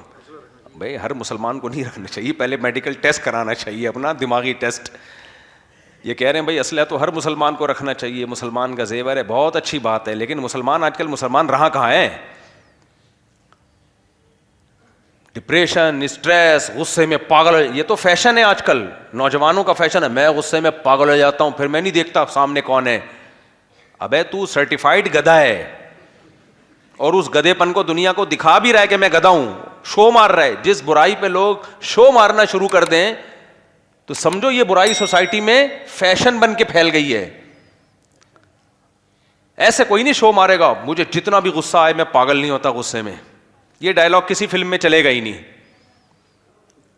ایسا بندہ, ایسا ہیرو لڑکیوں کو پسند ہی نہیں آئے گا. اب دیکھو نا, اگر میں جتنا بھی غصہ آئے میں پاگل نہیں ہوتا, بات میں وہی کرتا ہوں جو سنجیدگی کی بات ہوتی ہے, جو صحیح بات ہوتی ہے. جیسے ہمارے نبی صلی اللہ علیہ وسلم نے کیا فرمایا, فرمایا غصے میں بھی اس زبان سے حق کے سوا کچھ بھی نہیں نکلتا. اللہ کے نبی صلی اللہ علیہ وسلم کو اپنے آپ پر کنٹرول تھا, فرمایا غصے میں حق کے سوا کچھ نہیں نکلے گا اس زبان سے. میں اور آپ تو غصہ ہوتے ہیں, اٹھا اٹھا کے چیزیں پھینکتے ہیں. کبھی دیکھا سیرت نبوی میں نبی صلی اللہ علیہ وسلم کے چہرے پہ جب غصے کے آثار ہوتے, آپ کا چہرہ انار کی طرح سرخ ہو جاتا, اتنا شدید غصہ, لیکن آپ کی زبان سے کوئی نازیبا کلمہ نہیں نکلتا. غصے میں ہی تو پتہ چلتا ہے میرے بھائی کہ کتنے پانی میں ہو. تو میں ان لوگوں کو کہتا ہوں وہ بندوقیں نہ رکھیں, ڈاکو سے لڑیں نہ لڑیں, ایسا نہ ہو ایک دوسرے کو مار دیں. ایسے واقعات ہمارے علم میں آئے ہیں. ہاں, جو اب جن کو کنٹرول ہے اپنے اوپر وہ حفاظت کے لیے کراچی میں تو ضرور رکھیں, کیونکہ ڈاکوؤں کا راج ہے کراچی میں, اور بظاہر قریب لگ نہیں رہا کہ یہ راج کبھی ختم ہوگا. مستقبل قریب میں تو نہیں ایسا ہمیں نظر آ رہا. تو اس لیے رکھیں, ماریں ڈاکو کو, تو ڈاکو کو ماریں. تو پہلا کام کیا کرنا ہے بھائی, جب بھی کسی سے ڈیبیٹ ہو, یہ میں اپنے لیے بھی کہہ رہا ہوں, اللہ مجھے بھی توفیق دے, جو مجھ سے عمل نہیں ہوتا لیکن پھر میں توبہ استغفار کرتا ہوں کہ آئندہ احتیاط کروں گا. سیکھتے سیکھتے ہی انسان سیکھتا ہے نا بھائی, ماں کی گود سے قبر تک سیکھو, کیا خیال ہے؟ تو جذباتی نہیں ہونا چاہیے اس سے. اچھا, غصے کے بارے میں بڑی زبردست بات کسی نے کہی ہے کہ غصہ پتہ ہے کیا چیز ہے؟ دوسرے کی حماقت کی سزا اپنے آپ کو دینا. غصہ اپنی حماقت پہ آتا ہے یا دوسرے کی حماقت پہ آتا ہے؟ بولو نا. اور پگھلتا کون ہے؟ ہم ایسے کانپ رہے ہوتے ہیں. حماقت اس نے کی ہے اور سزا کس کو مل رہی ہے؟ شوگر, بلڈ پریشر, یہ دو بڑی بیماریاں ہیں ہماری سوسائٹی میں, اور ان تمام دو بڑی بیماریوں کے پیچھے غصہ ہے. خام خواہ کی سٹریس لے رہا ہوتا ہے نا آدمی غصے میں, نارمل تھوڑی ہوتا ہے. تو اب کیا کریں یار, خواتین سے میں ایک گزارش کروں گا, میں گزارش تو کر سکتا ہوں نا, آرڈر تو نہیں دے سکتا. دیکھو, مردوں میں غصہ ہمیشہ سے رہا ہے, پہلی دفعہ نہیں ہے. عورتیں ہمیشہ سے مردوں کے غصے کو برداشت کرتی رہی ہیں. ان کو پتہ ہوتا ہے ابھی غصہ ہے, تھوڑی دیر میں ٹھنڈا ہو جائے گا. یہ آدمیوں میں رہا ہے. ہم تو یہی مشورہ دیتے ہیں کہ مت کرو غصہ, لیکن یہ 100% ختم ہوتا نہیں ہے, یہ رہے گا. جس کو اللہ سربراہ بناتا ہے نا, جس کو تھوڑا سا کوئی عہدہ دیتا ہے, تو وہ تھوڑا بہت اس میں اکڑ ہوتی ہے. بادشاہوں میں ہمیشہ سے اکڑ رہی ہے کہ نہیں رہی ہے؟ حکمرانوں میں ہمیشہ سے اکڑ رہی ہے. جب بھی کوئی عہدہ ملتا ہے تھوڑی بہت اکڑ آتی ہے انسان میں, یہ انسان کی فطرت ہے. بہت کم ہوتے ہیں ایسے متواضع اللہ والے جو اتنا اونچا عہدہ ملنے کے بعد بھی ان میں بہت زیادہ تواضع ہو. یہ تو 100 میں 1 ہوتے ہیں نا, ان ایک کو دیکھ کے تھوڑی قانون بنایا جاتا ہے, قانون تو 99 کو دیکھ کے بنایا جاتا ہے. تو آدمی کبھی غصہ ہوتا ہے, تھوڑا سا برداشت کر لو, منہ پہ ٹیپ لگا لو, آگے سے جواب مت دو. تھوڑی دیر میں انشاءاللہ ٹھیک ہو جائے گا وہ, بلکہ اس کو خود احساس بھی ہو جاتا ہے کہ یار میں زیادہ غصہ کر گیا. وہ خود بخود اس کی تلافی کرے گا, اس کو اپنی غلطی کا احساس ہوگا تھوڑی دیر میں. لیکن وہ تلافی ایسے نہیں کرے گا آپ سے سوری کرے, سوری بھی نہ کرواؤ اس سے. بہت غصہ آئے گا خواتین کو میری یہ باتیں سن کے, لیکن وہی بات ہے نا, احمقوں کی جنت میں رکھو گے تو لوگ واہ واہ کرتے ہیں, گراؤنڈ جو ریئلٹی کی بات کرے گا لوگ اس کو نہیں مانتے. میں ریئلٹی کی بات کر رہا ہوں. معافی مت منگواؤ اپنے شوہر سے, آپ نے غلطی کی سوری کرو, بری بات ہے چھوڑ دو, کوئی سوری واری نہیں, بس آئندہ خیال کرے گا, ختم. وہ تلافی کر, ہاں کوئی بہت بڑا کوئی بلنڈر ہو جائے اس سے پھر سوری کرنا بنتا ہے, کرے پھر وہ سوری. چھوٹے موٹے چلتے رہتے ہیں, زیادہ ڈانٹ دیا, تھوڑا ڈانٹنا بنتا تھا, آدھا کلو ڈانٹ بنتی تھی, 3.25 پاؤ ڈانٹ دی اس نے, یہی غلطیاں ہو رہی ہوتی ہیں نا گھروں میں. اب آج کل خواتین نے ڈرامے فلمیں دیکھنا پورا اس کو, یہ چونکہ آپ نے ایک اضافی لفظ مجھے بولا ہے اور آپ میرے باپ پر گئے, آپ نے مجھے الو کی پٹھی بولا, تو پٹھی کا مطلب تو بیٹی ہوتی ہے, تو یہ الو میرے ابا کو آپ نے بولا ہے. پہلی بات آپ یہ دلائل سے ثابت کریں میں الو کی پٹھی ہوں, ایسے بولنا نہیں, الو کی پٹھی تو بہت برا لفظ ہے, میں صرف ایک مثال دے رہا ہوں, یہ تو بہت برا لفظ ہے, مثال سے سمجھا رہا ہوں میں. اب پورا نا اس کو اینالائز کر کے اور پورا تجزیہ کر کے کتنا کیس بنتا ہے, کتنے مہینے کی سزا بنتی ہے, کتنی تگڑی سوری بنتی ہے, پھر سوری کرو تو نہیں یہ والی سوری نہیں, یہ کینسل, ایسے نہیں, یہ مصنوعی سوری ہے, یہ تو میرے کہنے سے آپ سوری کر رہے ہو, آپ کو خود خیال کیوں نہیں آیا سوری کرنے کا؟ ابے بھائی صاحب یہ ٹوٹتا ہے, آدمی کہتا ہے بس کر یار خدا کے لیے, دفتر میں بھی باس کے یعنی چمچا گیری کرتا رہا ہوں, گھر میں آ کے بھی یہی سیٹ اپ, یہ نہیں ہوتا بھائی ایسے. جہاں بھی لوگ رہتے ہیں چپ چل رہا ہوتا ہے مارکیٹ میں, چلو بھائی ہو گیا, غلطی ہو گئی, بس سوری وری نہیں, بس آئندہ خیال کروں گا, بس ختم. پھر دوبارہ غلطی ہو جائے تو کوئی بات نہیں, آئندہ دوبارہ خیال کر لیں گے, کیا خیال ہے, پھر غلطی ہو جائے دوبارہ خیال کر لیں گے. ایسے ہی چلتی ہے زندگی کی گاڑی. پھر جب بچے تھوڑے بڑے ہو جاتے ہیں پھر آدمی بھول جاتا ہے, پھر دونوں بچوں میں مشغول ہو جاتے ہیں. نہیں آ رہی سمجھ میں تو رہنے تو, جیسے چل رہے ہو ویسے ہی چلتے رہو, مار دھاڑ توڑ پھوڑ کر کے سر پھاڑتے رہو, معافیاں مانگتے رہو, ایک دوسرے پہ کیس کرتے رہو. اپنے ابا اماں سے پوچھو کیسے کامیاب زندگیاں گزاری ہیں, یا اپنی ماؤں سے پوچھ لو کہ تمہاری اماں نے بھی تمہارے ابا کے ساتھ یہی سلوک کیا تھا جو تم اپنے میاں کے ساتھ کر رہی ہو. اگر یہ سلوک کیا ہوتا اسی وقت علیحدگی ہو چکی ہوتی.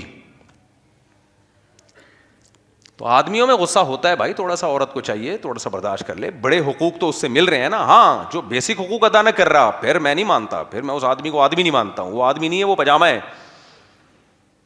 اس سے بہتر ہے کسی پتلون سے شادی کر لیتی, کسی شرٹ سے شادی کر لیتی. بیسک حقوق کیا ہے؟ بنیادی نان نفقہ تو دینا, گھر کا کرایہ, گیس بجلی کا بل, یہ تو بیسک چیزیں ہیں نا, یہی نہیں دے رہا کمبخت, تو کیوں پالا ہوا ہے بھائی تم نے ایک بندہ؟ ہاں کوئی مجبوری میں جاب لیس ہو گیا وہ ایک الگ بات ہے, پھر تو شریک حیات کا تو مطلب ہوتا ہے کہ مجبوری میں بھی شوہر کا ساتھ دے. مجبوری نہیں ہے, بعد ہر حرام ہوتے ہیں, پڑے ہوتے ہیں, یا ٹائم بھی نہیں دے رہا, بنیادی جو عورت کا ٹائم بنتا ہے, غائب رہتے ہیں. ایسے میاں بھی ہیں مارکیٹ میں, ایک میاں تھا ادھر کے پی کے میں, بھاگ کے آ گیا ادھر کراچی میں, غائب, پتہ ہی نہیں کہاں ہے, اس کا سسر تلاش کر رہا ہے, میری بیٹی کا شوہر مارکیٹ سے شارٹ, نہ خرچہ بھیج رہا ہے نہ ٹائم دے رہا ہے. ایسے میاں کا ہم یہ نہیں کہتے کہ وہ سوری کر لیں تو کوئی بات نہیں نا, ان کی تو لگاؤ چترول کم بختوں کو, ان کو تو چترول لگاؤ. پھر پتہ چلا ادھر دوسری شادی کی ہوئی ہے کراچی میں. اب کسی کو پتہ نہیں چلے گا, قصہ ریٹائر ہو گیا اس لیے میں بیان کر رہا ہوں. ادھر کراچی میں سیکنڈ میرج کی ہوئی تھی, گل چھڑے اڑا رہا تھا اس لڑکی کے ساتھ, اور پہلی والی کو 6 مہینے سے پتہ ہی نہیں کہاں ہے, وہ تلاش کر رہے ہیں, بتا بھی نہیں رہا, فون بند, نمبر چینج. تو ایسا آدمی, یہ آدمی نہیں ہے, یہ پجامہ ہے, یہ کیا ہے, یہ آدمی نہیں ہے. تو ایسے آدمیوں کے بارے میں وہ پھر میں وہ لطیفہ رہ گیا. خیر اب ٹاپک کو جلدی سے کمپلیٹ کرتا ہوں, وقت تھوڑا ہے. تو پہلی بات یہ کہ بھائی غصہ نکالو. سوشل میڈیا پہ بھی ایک دوسرے کو گالیاں دینا, درباری اور برا بھلا اور منحوس, استغفر اللہ, ایسے ایسے الفاظ ہیں مجھے یہاں ممبر پہ نقل کرتے ہوئے بھی برا لگ رہا ہے. وہ یہ گھر میں کے لیے رکھو, یہ سب چیزیں کہاں کے لیے رکھو, یہ گھروں کے پیکج ہیں, بند کمرے کے. یہ گھر سے باہر یہ گالیاں بولو نا, یہ گھر سے باہر مت لے کر آؤ. سوشل میڈیا پہ نہ بتاؤ کہ ہم کس خاندان سے ہمارا تعلق ہے. جب آپ یہ گالیاں دیتے ہو تو اس سے لوگ, پڑھے لکھے لوگ کہتے ہیں کہ یہ جو دے رہے ہیں نا گالیاں, ان کے کوئی تربیت وربیت کا تھوڑا سا فقدان معلوم ہوتا ہے. تو جذباتی مت ہوا کرو. دوسری بات یہ میں طلبہ کو ہم سکھایا کرتے تھے اور خود بھی سیکھنے کی کوشش کرتے تھے, اب تک سیکھے نہیں, سیکھ جائیں گے انشاءاللہ.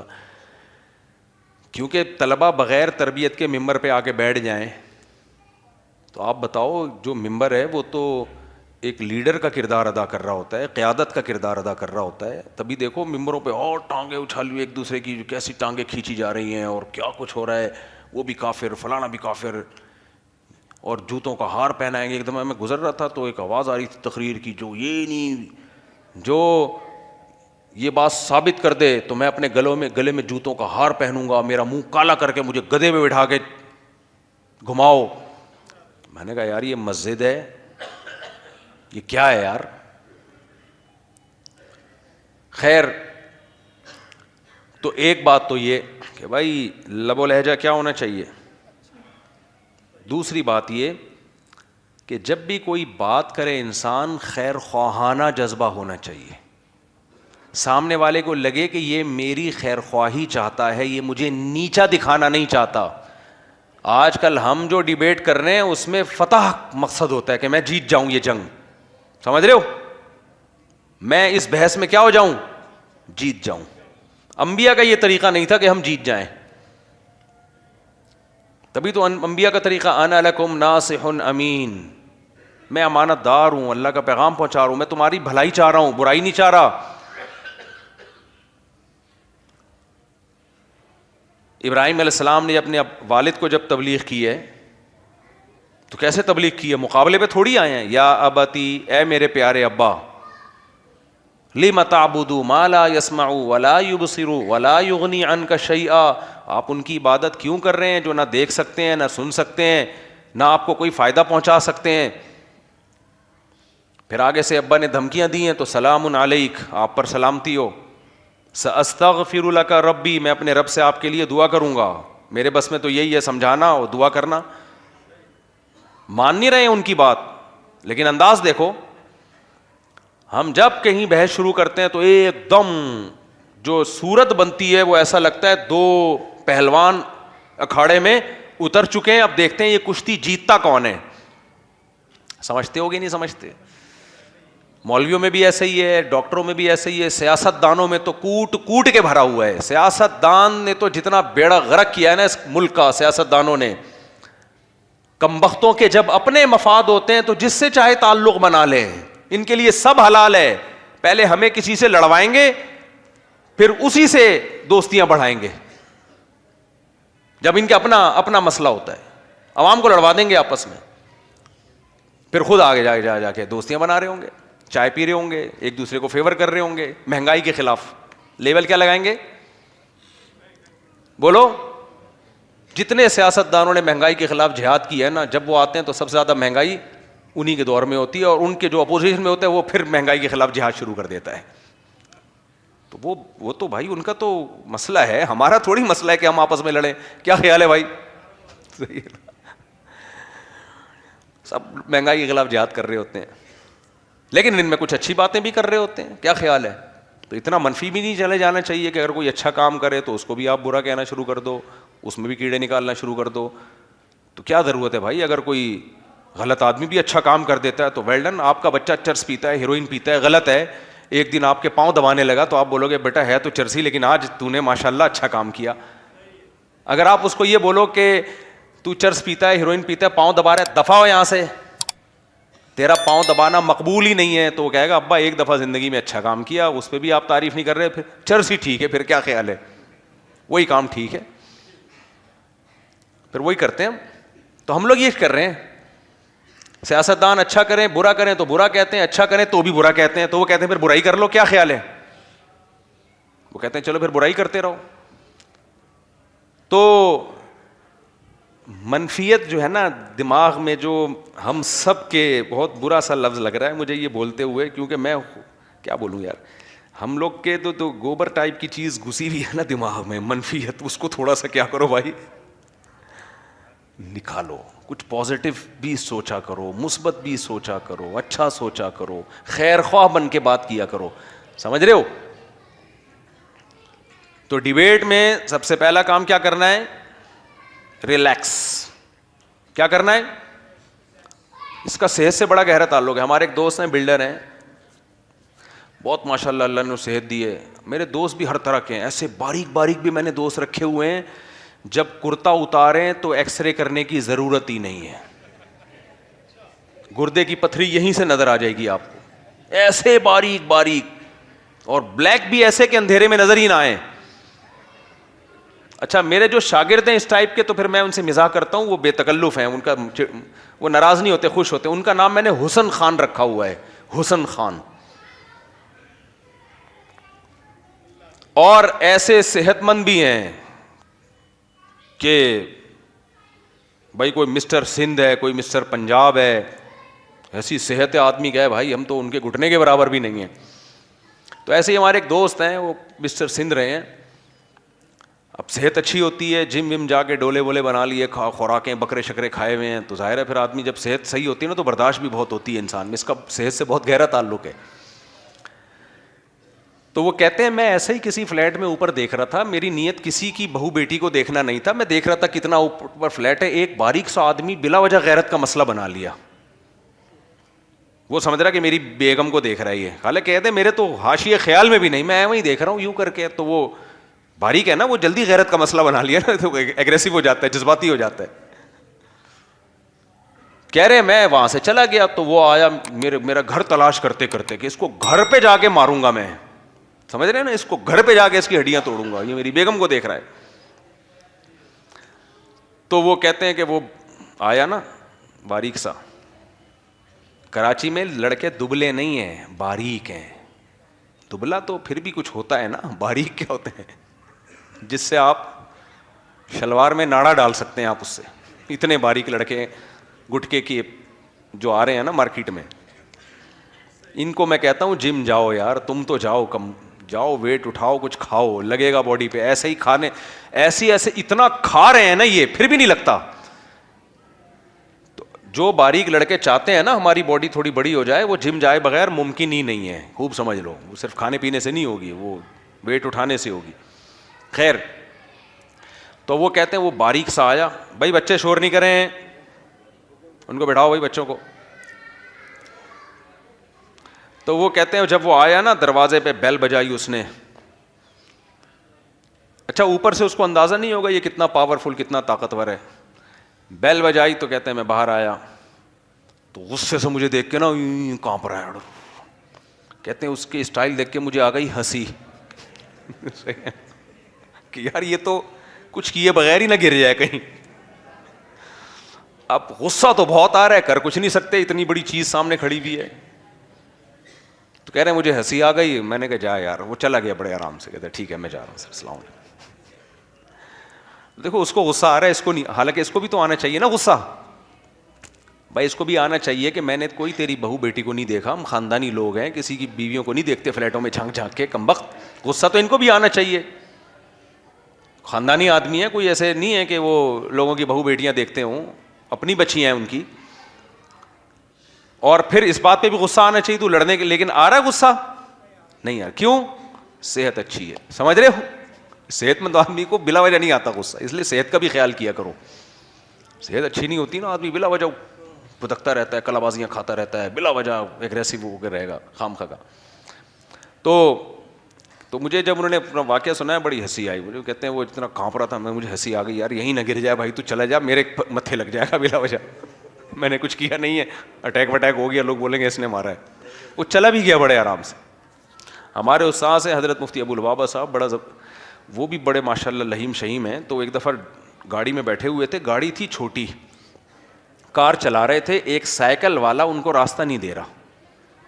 اب یہ ہارن بجا رہے ہیں تو پھر بھی راستہ نہیں دے رہا, اور پیچھے جیسے کراچی میں نا باریک باریک وہ بنتے ایسے ہیں جیسے بہت بڑے کوئی ٹارزن ہو, ایسے پیچھے سے غصے سے نا مڑ مڑ کے دیکھ رہا ہے کہ ہارن کیوں بجا رہے ہو. تو کہتے ہیں کہ میں نے 2-3 دفعہ بھائی تو راستہ دے, نہیں دے رہا راستہ, بدماشی نا. آگے جا کے سائیکل روکی, اسٹینڈ پہ لگائی اور آگے لڑنے کے لیے. ہاں بھائی کیا مسئلہ. ہمارے استاذ کہتے ہیں کہ میں نے گاڑی کا جب دروازہ کھولا, میں نکلنا شروع ہوا تو وہ دیکھ رہے تو نکلتے ہی جا رہے ہیں, ختم ہی نہیں ہو رہے. یہ تو نکلتے ہی جا رہے ہیں بھائی, ختم ہی نہیں ہو رہے. یہ کہہ رہے ہیں وہ ایسا بھاگا نا, ایسے سائیکل اسپیڈ لگا کے بھاگا. سمجھ رہے ہو کہ نہیں سمجھ رہے ہو؟ تو غصہ اور خام خواہ میں جذباتی پن اور بلا وجہ کی غیرت یہ سمجھدار لوگوں کا کام بولو نہیں ہے. بھائی بہت زیادہ شور ہو رہا ہے, بہت زیادہ, ہاں کچھ زیادہ ہی شور ہو گیا. بھائی یہ گاڑی کسی نے غلط پارک کر دی ہے, CW6831, یہ ہٹا دیں. بس میں بات کو سمیٹ کے ختم کرتا ہوں. تو دوسری چیز, پھر تیسری چیز وہ کیا ہے وہ پھر اگلے بیان میں انشاءاللہ. ابھی تو میں جو ٹاپک لے کے چلا تھا بس اس کو جلدی سے سمیٹ دوں. تو کیا ٹاپک لے کے چلا تھا یار, میں تو وہاں سے نکل گیا یار. بہت دائیں بائیں بہت گھومتے ہیں, یہ بھی ختم نہیں ہو رہی یہ عادت. ہاں میں یہ کہہ رہا تھا کہ اسلام بھی کل کی بات کرتا ہے. وہ کل صرف سیٹرڈے سنڈے منڈے والا کل کی بات نہیں کر رہا, وہ اس کی بات بھی کرتا ہے. تبھی تو اسراف سے منع کیا نا ہمیں کہ پیسہ مت اڑاؤ ورنہ کل بھیک مانگو گے. لیکن ایک کل میرے بھائی مرنے کے بعد کی کل بھی ہے. اسلام زیادہ اس کو فوکس کرتا ہے. تو اللہ نے ان آیتوں میں فرمایا اللہ سے ڈرو, وَلْتَنْظُرْ نَفْسٌ مَا قَدَّمَتْ لِغَدٍ, ہر شخص دیکھے آئندہ آنے والے کل کے لیے وہ کیا کر رہا ہے. اس کل کے لیے میں اور آپ تیاری نہیں کر رہے. ہم نے سب کچھ اس آج والی کل کے لیے رکھا ہوا ہے. یہ کل نہیں ہے, یہ اوریجنل کل نہیں ہے یہ. تو اس لیے حضرت عمر رضی اللہ تعالیٰ نے جو انگوٹھی بنوائی تھی نا اس پہ کفا بالموت واعظا لکھا ہوا تھا کہ موت نصیحت کے لیے کافی ہے. تو اس لیے جتنے بھی ہمارے اکابر بزرگ صحابہ تابعین گزرے ہیں وہ موت کا مراقبہ کیا کرتے تھے. کسی بھی آپ اللہ والے سے بیعت ہو جائیں وہ آپ کو موت کا مراقبہ کروائیں گے. موت کا مراقبے کا مطلب کوئی ڈرانا نہیں ہوتا آپ کو کہ ہاں ہاں ایک نفسیاتی بنانا. اتنا مراقبہ ہر شخص کے لیے ضروری ہے روزانہ کہ وہ 5 منٹ نکال کے یہ دیکھے کہ بہت جلد میں بھی پھٹے پہ لیٹا ہوا ہوں گا. سمجھ رہے ہو؟ میں جب بھی یہاں سے گزرتا ہوں نا ناگن سے آگے سے عیدی سینٹر ہے, مردہ خانہ بڑا بڑا لکھا ہوا ہے نا مردہ خانہ, میں وہاں لازمی ایک دفعہ مڑ کے دیکھتا ہوں. ایک دفعہ مڑ, آپ ہمت ہو تو چلے جاؤ ایک دفعہ وزٹ کر کے آ جاؤ. میرے لیے تو اب کہیں آنا جانا تھوڑا مشکل ہو گیا ہے, تو مردے ہی نہ سیلفیاں لینا شروع کر دیں کہیں. تو جہاں جو سیلفیاں لے لوگ بہت کر رہے ہوتے ہیں, ایسا نہ ہو کہ مردہ آنکھ کھولے یار چلو. تو آپ خود سوچو کہ مردہ آنکھ کھول لے ہمارے سامنے, ہم تو گئے کام سے, کیا خیال ہے؟ تو ورنہ قبرستان سے زیادہ عبرت مردہ خانوں میں ہوتی ہے. سینکڑوں مردے پڑے ہوئے ہوں گے وہاں, برف میں لیٹے ہوئے ہوں گے, فریج میں رکھے ہوئے ہوں گے. بھائی ہم نے بھی یہی ہونا ہے بہت جلد, سمجھ رہے ہو؟ تو ہم نے بھی موت سے آنکھیں بند کی ہوئی ہیں کہ چھوڑو موت کے تذکرے, کیا کرنا ہے یار, ابھی حالات کی بات کرو. نہیں بھائی, میرے اور آپ کے آنکھیں بند کرنے سے موت کی آنکھیں بند نہیں ہو جاتی. احمق اور بیوقوف وہ ہے جو موت کو بھلا دے, عقل مند وہ ہے جو موت کے لیے تیار ہو جائے. کیا خیال ہے؟ تیاری کیسے ہوگی؟ برائی چھوڑ دو, گناہ چھوڑ دو, اللہ سے تعلق بنا لو. آج کل جو ڈپریشن اسٹریس چل رہی ہے نا سوسائٹی میں, شوہر کو بیوی کی طرف سے, بیوی کو شوہر کی طرف سے, بھائی کو بھائی کی طرف سے, ملک کی طرف سے, ریاست کی طرف سے, ریاست کو عوام کی طرف سے, عوام کو عوام, ہر شخص کو ایک دوسرے سے ٹینشن ہی مل رہی ہے. کچھ تو ہماری بنائی بھی ہے لیکن کچھ حقیقت بھی ہے. تو اتنی ٹینشنوں میں اللہ سے تعلق کے بغیر آپ نہیں رہ سکتے. پیغمبروں کو اس سے 20 گنا زیادہ ٹینشنیں ملی ہیں, پھر بھی سروائیو کیا انہوں نے. 3 سال تک نبی صلی اللہ علیہ وسلم کا معاشی بائیکاٹ کیا گیا, گھاٹی میں رہے ہیں 3 سال تک, پتے ابال ابال کے کھائے ہیں. کس تعلق نے آپ کو موٹیویٹ کیا؟ اللہ سے تعلق نے. تبھی تو قرآن کہتا ہے کہ وَاسْتَعِينُوا بِالصَّبْرِ وَالصَّلَاةِ, نماز اور صبر سے مدد طلب کرو. تو نماز سے اللہ کا تعلق بنتا ہے. تو جتنا نماز سے انسان کا اللہ سے تعلق بنتا ہے اور اس تعلق کے نتیجے میں اس کو اس کی زندگی میں خوشیاں آتی ہیں, اتنا کسی چیز سے نہیں آتی خوشیاں. لوگ سمجھتے ہیں مولانا لوگ عجیب عجیب باتیں کر رہے ہوتے ہیں, ہم تو نماز پڑھتے ہیں کوئی خوشی نہیں آ رہی ہوتی. بھائی پڑھتے کہاں ہیں, وہ تو ایک فارمیلٹی پوری ہو رہی ہوتی ہے. نماز قائم کی جائے, دل لگایا جائے, اس میں جماعت کی پابندی ہو, پہلے سے مسجد میں آ کے بیٹھ جائیں اور جو پڑھ رہے ہیں وہ سوچیں. رکوع جب کریں تو تصور رکھیں کہ ہم اللہ کے سامنے سر جھکا رہے ہیں, سجدے میں ہم تصور رکھیں اللہ کے سامنے ہم نے سر ٹکایا ہوا ہے. تو نماز سے زیادہ مزیدار عبادت نہیں ہے بھائی. یہ عبادت کسی مذہب کے پاس ہے ہی نہیں, کسی مذہب کے پاس یہ عبادت نہیں ہے. تو اللہ سے تعلق کے بغیر نہ انسان دنیا میں خوش رہ سکتا ہے, آخرت تو برباد ہوگی ہی اس کی. باقی جو میں ٹاپک لے کے چلا تھا انشاءاللہ اگلے ہفتے اس کو کمپلیٹ کریں گے. اللہ تعالیٰ سمجھنے کی, عمل کی توفیق عطا فرمائے. وما علینا الا البلاغ. مفتی صاحب میرا سوال یہ ہے کہ یہ دفنانے کے اوپر سمجھیے, اور جیسا کہ یہ سننے میں آتا ہے کہ اللہ تعالیٰ نے اس کی موت کب ہے اور کہاں آئے گی, یہ بات تو الگ ہے.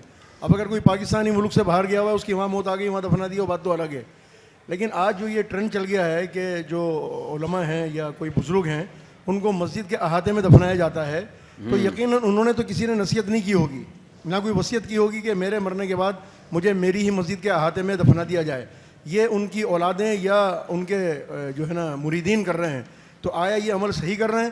اب اچھی نصیحت تو یہ ہوتی ہے, جیسے حضرت مفتی رشید رحمۃ اللہ علیہ کے متعلق سنا کہ انہوں نے فرمایا کہ جی مجھے دفنانے میں جلدی کرنا اور عام قبرستان میں دفنا دینا, ٹھیک ہے.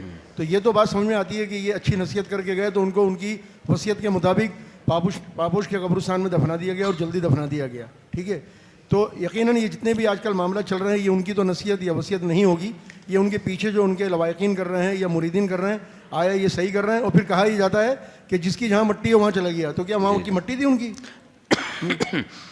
دیکھیں یہ جو ایک ہے نا کہ مسجدوں کے احاطے میں امام کو یا بزرگوں کو دفنانا, مدرسے کے احاطے میں دفنانا, اس میں پہلی بات تو یہ ہے کہ مسجد کی جو پوری زمین ہے اگر وہ کسی نے وقف کی ہے مسجد کے لیے تو اس میں تو دفنانا بالکل حرام ہے, کیونکہ وہ مسجد اور مسجد کے متعلقہ امور, اس میں امام کا گھر بن سکتا ہے, مؤذن کا گھر بن سکتا ہے, مسجد کے بیت الخلاء بن سکتے ہیں, یہ سب چیزیں تو ہو سکتی ہیں, وضو خانہ بن سکتا ہے, لیکن کوئی دفن نہیں ہو سکتا, کیونکہ وہ جو چیز جس کام کے لیے وقف ہوئی ہے اس کو اسی میں آپ استعمال کر سکتے ہیں. اس میں بالکل حرام ہے, گناہ کبیرہ ہے, میت کے ساتھ بھی ظلم ہے کہ آپ نے وقف زمین میں اس کو دفن کر دیا. اسی طرح مدرسہ اگر کسی نے وقف کیا, مدرسہ وقف کیا بھائی دین کے علم کے لیے, تو مدرسہ اور مدرسے سے متعلق چیزیں تو وہاں ہوں گی. مدرسہ بھی بنے گا, اس میں بیت الخلاء بنیں گے, بچوں کے کچن بنے گا, رہائش گاہیں بنیں گی, استاذوں کے گھر بھی بن سکتے ہیں, یہ سب چیزیں تو ٹھیک ہیں. وہاں بھی دفن نہیں کیا جا سکتا کسی کو, کیونکہ مردہ تو زمین جو گھیرتا ہے نا وہ پھر بڑی, وہ تو طبیعت سے گھیرتا ہے وہ زمین, تو وہ بالکل حرام اور ناجائز ہے. البتہ بعض مدرسوں میں ایسا ہوتا ہے کہ کچھ حصہ مدرسے کے محتمم نے اپنے ذاتی پیسوں سے یا کسی نے اپنے ذاتی پیسوں سے کچھ زمین خرید کے وقف کر دی ہوتی ہے کہ یہ مدرسے کے استاذوں کے دفنانے کے لیے. کچھ مدارس میرے علم میں ہیں جن میں کچھ لوگوں نے مدرسے کے قریب ایک زمین کا ٹکڑا خریدا اور بولا بھائی یہ یہاں کے لوگ اس میں دفن ہوں گے, اساتذہ مشائخ. تو اس میں کم از کم یہ ہو جاتا ہے کہ وہ حرام ناجائز نہیں رہتا. لیکن شریعت کے مزاج کے قریب کیا چیز ہے؟ شریعت کے مزاج یہی ہے کہ سب کو عام قبرستان میں دفناؤ, وہ جو سارے مسلمان ہیں نا. دیکھو انبیاء کی دعوتوں میں کیا ملتا ہے ہمیں, جتنے بھی پیغمبر تھے سب کہتے تھے کہ انا من المسلمین, ہم مسلمانوں میں سے ہیں. اوزعنی ان اشکر نعمتک التی انعمت علی وعلی والدی, کہ اللہ تو نے جو مجھ پر نعمت کی اور میرے والدین پر کی تو مجھے توفیق دے کہ میں اس کا شکر ادا کروں. اور پھر دعاؤں میں کیا آتا ہے کہ وتوفنی مسلمن, تو مسلمانوں میں ہی مجھے موت دے, مسلم بنا کے موت دے, اور مسلمانوں میں ہی میرا حشر ہو. تو وادخلنی برحمتک فی عبادک الصالحین, اپنے نیک بندوں میں مجھے شامل کر لے. تو اس لیے جو بڑے علماء ہیں ان کی تو یہی خواہش ہونی چاہیے کہ ہمیں بھی عام لوگوں میں ہی دفن کیا جائے, اہل اسلام کے قبرستان میں, الگ سے ہمیں کوئی پروٹوکول نہ دیا جائے. تو یہی ہمارے طبی حضرت مفتی رشید احمد صاحب کتنے بڑے عالم تھے, بڑے بڑے علماء ان کے شاگرد ہیں اس وقت جو پاکستان میں بڑے بڑے علماء ہیں, لیکن دفن پاپوش کے قبرستان میں ہوئے ہیں. وہ بہت سختی سے انہوں نے منع کیا تھا, میرے لیے کوئی الگ قبر لی یا میرے لیے کوئی الگ زمین خریدی, بہت سختی سے منع, عام مسلمانوں کے قبرستان میں دفناؤ مجھے. لہذا وہ عام قبرستان میں دفن ہے. یہ جو پاپوش کا قبرستان ہے آپ جا کے دیکھ لو, ان کی قبر آج بھی موجود ہے. تو اس میں اصل سنت بھی یہی عمل ہے. صحابہ کرام سارے جنت البقیع میں دفن ہوئے ہیں, ٹھیک ہے. شیخین رحمۃ اللہ علیہ رضی اللہ عنہما, ابو بکر و عمر رضی اللہ عنہما کو پروٹوکول ملا کہ نبی کے ساتھ آپ دفن ہوئے, لیکن عام معمول تو ان کا بھی یہی تھا. جنت البقیع میں سب دفن ہو رہے ہیں, بھائی وہ بھی دفن ہوئے جنت البقیع میں. تو یہ چیز تھوڑی سی نامناسب ہے. ہاں بعض جگہ یہ خطرہ ہوتا ہے کہ قبرستان اتنے بھر چکے ہیں کراچی کے, اتنے بھر چکے ہیں کراچی کے قبرستان کے مردے لٹانے کی جگہ نہیں ہے. مردوں کے اوپر مردہ، مردے کے اوپر مردہ، پرانا والا مردہ سائڈ پہ کر دے گا گورکن، پھر نئے والے وہ دیکھ رہا ہوتا ہے کس کی قبر کی رکھوالی ہو رہی ہے کس کی نہیں ہو رہی. تو ایسی صورت میں اگر کچھ لوگ اپنے لیے زمین خرید لیں کہ اپنے خاندان کے لیے، یا کوئی مدرسہ الگ سے زمین خرید لے اپنے امپلائیز کے لیے، تو یا کوئی فیکٹری خرید لے کہ بھئی ہمارے مزدوروں کے لیے، تو اس میں کوئی حرج نہیں ہے. وہ مجبوری ہے، وہ پھر عام قبرستان ہی کہلائے گا. کیونکہ قبرستانوں کی حالت تو آپ جا کے دیکھو یار، کراچی کا یہ دیکھو نا پاپوش کا قبرستان کی حالت کیا ہو گئی ہے اس کی. اور پھر گورکن مردے نکال کے بیچ بھی رہے ہوتے ہیں. اب گورکن جو ہے نا، یہ مردہ شاٹ کیا، تازہ پھیپھڑا بیچ دیا، گردے کے ریٹ الگ لگتے ہیں، اور بھی بہت سارے پارٹس بیچ دیتے ہیں، نئے مردوں کے ساتھ یہ کر رہے ہوتے ہیں. تو اتنی مصیبت میں پھر مجبوری میں پھر یہی ہوتا ہے کہ یار اپنے لیے اپنے خاندانوں کے لیے ایک زمین خریدو، اس میں سب دفن ہو جائیں. وہ مجبوری ہے. نارمل حکم یہی ہے کہ جہاں سب دفن ہو رہے ہیں نا انسانوں کی طرح، وہیں جا کے دفن ہو جاؤ. اپنے لیے مرنے کے بعد الگ پروٹوکول مت لو. سمجھتے ہو؟ نہیں صاحب، مسئلہ سارا یہ ہے نا، جیسے آپ نے فرمایا کہ جی عام قبرستان میں جو ہے نا جگہ نہیں رہی، لیکن ہر قبرستان کے اندر 20 سے 25 30 جنازے آ رہے ہیں، وہ کہیں نہ کہیں سے جگہ نکال کے دے دیتے ہیں. اور یہ بھی تو آپ علماء کرام سے سنا ہے کہ جی 70,000 مردے کیسے نکلیں گے قبر کے اندر سے؟ ایسے ہی تو نکلیں گے نا کہ ایک ہٹا کے دوسرا دفنایا جائے گا. دیکھو ہمیں تو حکم ہے جو ہمارا جو مردہ ہو ہم اس کی تعظیم کریں نا. مجبوری میں تو چلو ایک مردے قبر میں دوسرا مردہ دفن کر دیا، مجبوری میں تو ایک الگ بات ہے، لیکن خوشی سے تو کوئی بھی یہ کام نہیں کرتا. ہر شخص چاہتا ہے کہ میرے مرحوم کو میرے ابا میری اماں جو ہے، یا عورت کہے میرا شوہر، تو الگ اس کو جگہ ملے باقاعدہ. اچھا یہ بات اور بتا دیں، جیسے آپ نے پہلے بھی بیانات میں کہا ہے کہ یہ جو زیارت مانا یہ جو نمائش کرتے ہیں مردے کی، اور باقاعدہ روڈ پہ رکھ کے، اور آپ نے تو اپنے متعلق بھی وصیت کی ہوئی ہے. جی اچھی بات ہے. تو اب یہ پھر قبر میں لٹا کے بھی زیارت کرواتے ہیں، اور خواتین کی بھی. بس اللہ بچائے. کچھ چیزیں اجمیوں کی بدعتیں ہیں، کیونکہ بہت ہی بری رسم ہے. عربوں میں یہ چیز نہیں ہے. عربوں میں کوئی مر گیا نا، آرام سے ہلکا پھلکا کر کے اس کو دفن کر کے، دفنا کے، مٹی ڈال کے، دعا کر کے نکل لیے. پھر زندگی بھر دعائیں کرتے رہتے ہیں اس کے لیے. ہمارے یہاں کچھ چیزیں غیر مسلموں سے آئی ہیں، کیونکہ ہم ہندوؤں کے ساتھ بہت رہے ہیں، تو وہ کچھ چیزیں مذہبی لوگوں میں، مولاناؤں میں بھی سرایت کر گئی ہیں. دیکھو میت دکھانے کی چیز ہے یا چھپانے کی چیز ہے؟ جب آپ کے محلے میں کوئی نئی دلہن آتی ہے تو ساری خواتین جاتی ہیں نا اس کو دیکھنے کے لیے. اب تو مرد بھی بغیرت بن کے دیکھ رہے ہیں، لیکن پہلے گاؤں دیہاتوں میں کوئی بھی دلہن آئی تو ساری خواتین جاتی ہیں. نئی دلہن آئی ہے، چہرہ دیکھیں گے، بھائی چمک رہی ہوگی، ظاہر ہے نئی تیار ہوئی ہے. تو دلہن دکھانے کی چیز ہے، خواتین دیکھیں اس کو. میت دکھانے کی چیز نہیں ہے. میت کیا ہے؟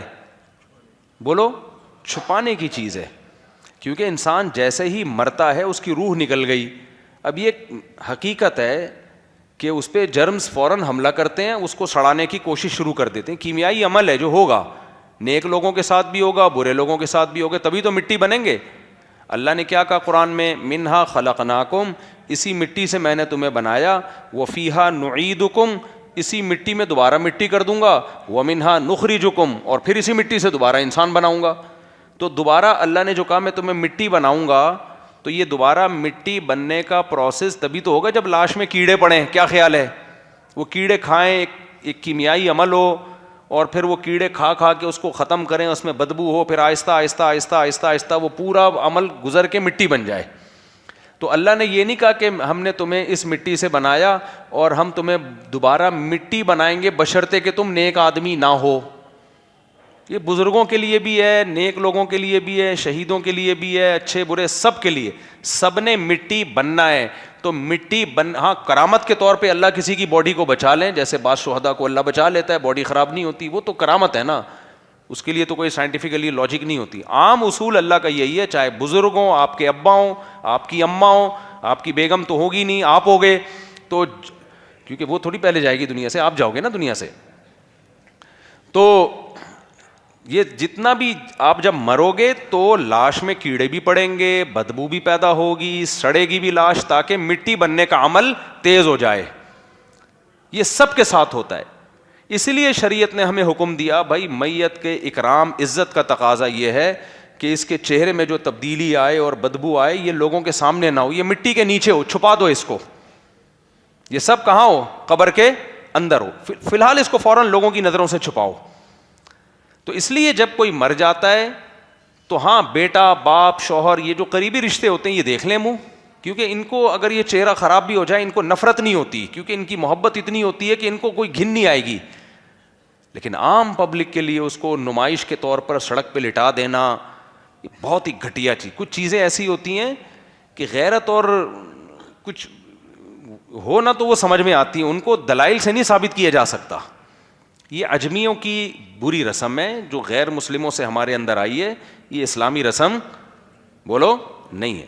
اب علماء اس پہ بحث کر سکتے ہیں اس کے حرام ہونے کی دلیل دو. بھائی کامن سینس کی کچھ چیزیں ہوتی ہیں, غلط چیز ہے یہ, آپ اس کو چوک پہ لٹا رہے ہو, کیوں اتنا پروٹوکول دے رہے ہو اس کو؟ جو شریعت نے جو پروٹوکول دیا ہے بس وہ دو, غسل دو, کفن دو, جنازہ پڑھو اور فوراً اس کو دفناؤ. حدیث میں حکم ہے نا میت کو جلدی دفنانے کا. تو آپ جب چوک پہ کھڑا کر کے پوری رونمائی کروا رہے ہو, لوگ لائن بنا کے دیکھ رہے ہیں, تو یہ تو غلط ہو رہا ہے نا, یہ جلدی تھوڑی, اس سے تو دیر ہو رہی ہے دفنانے میں.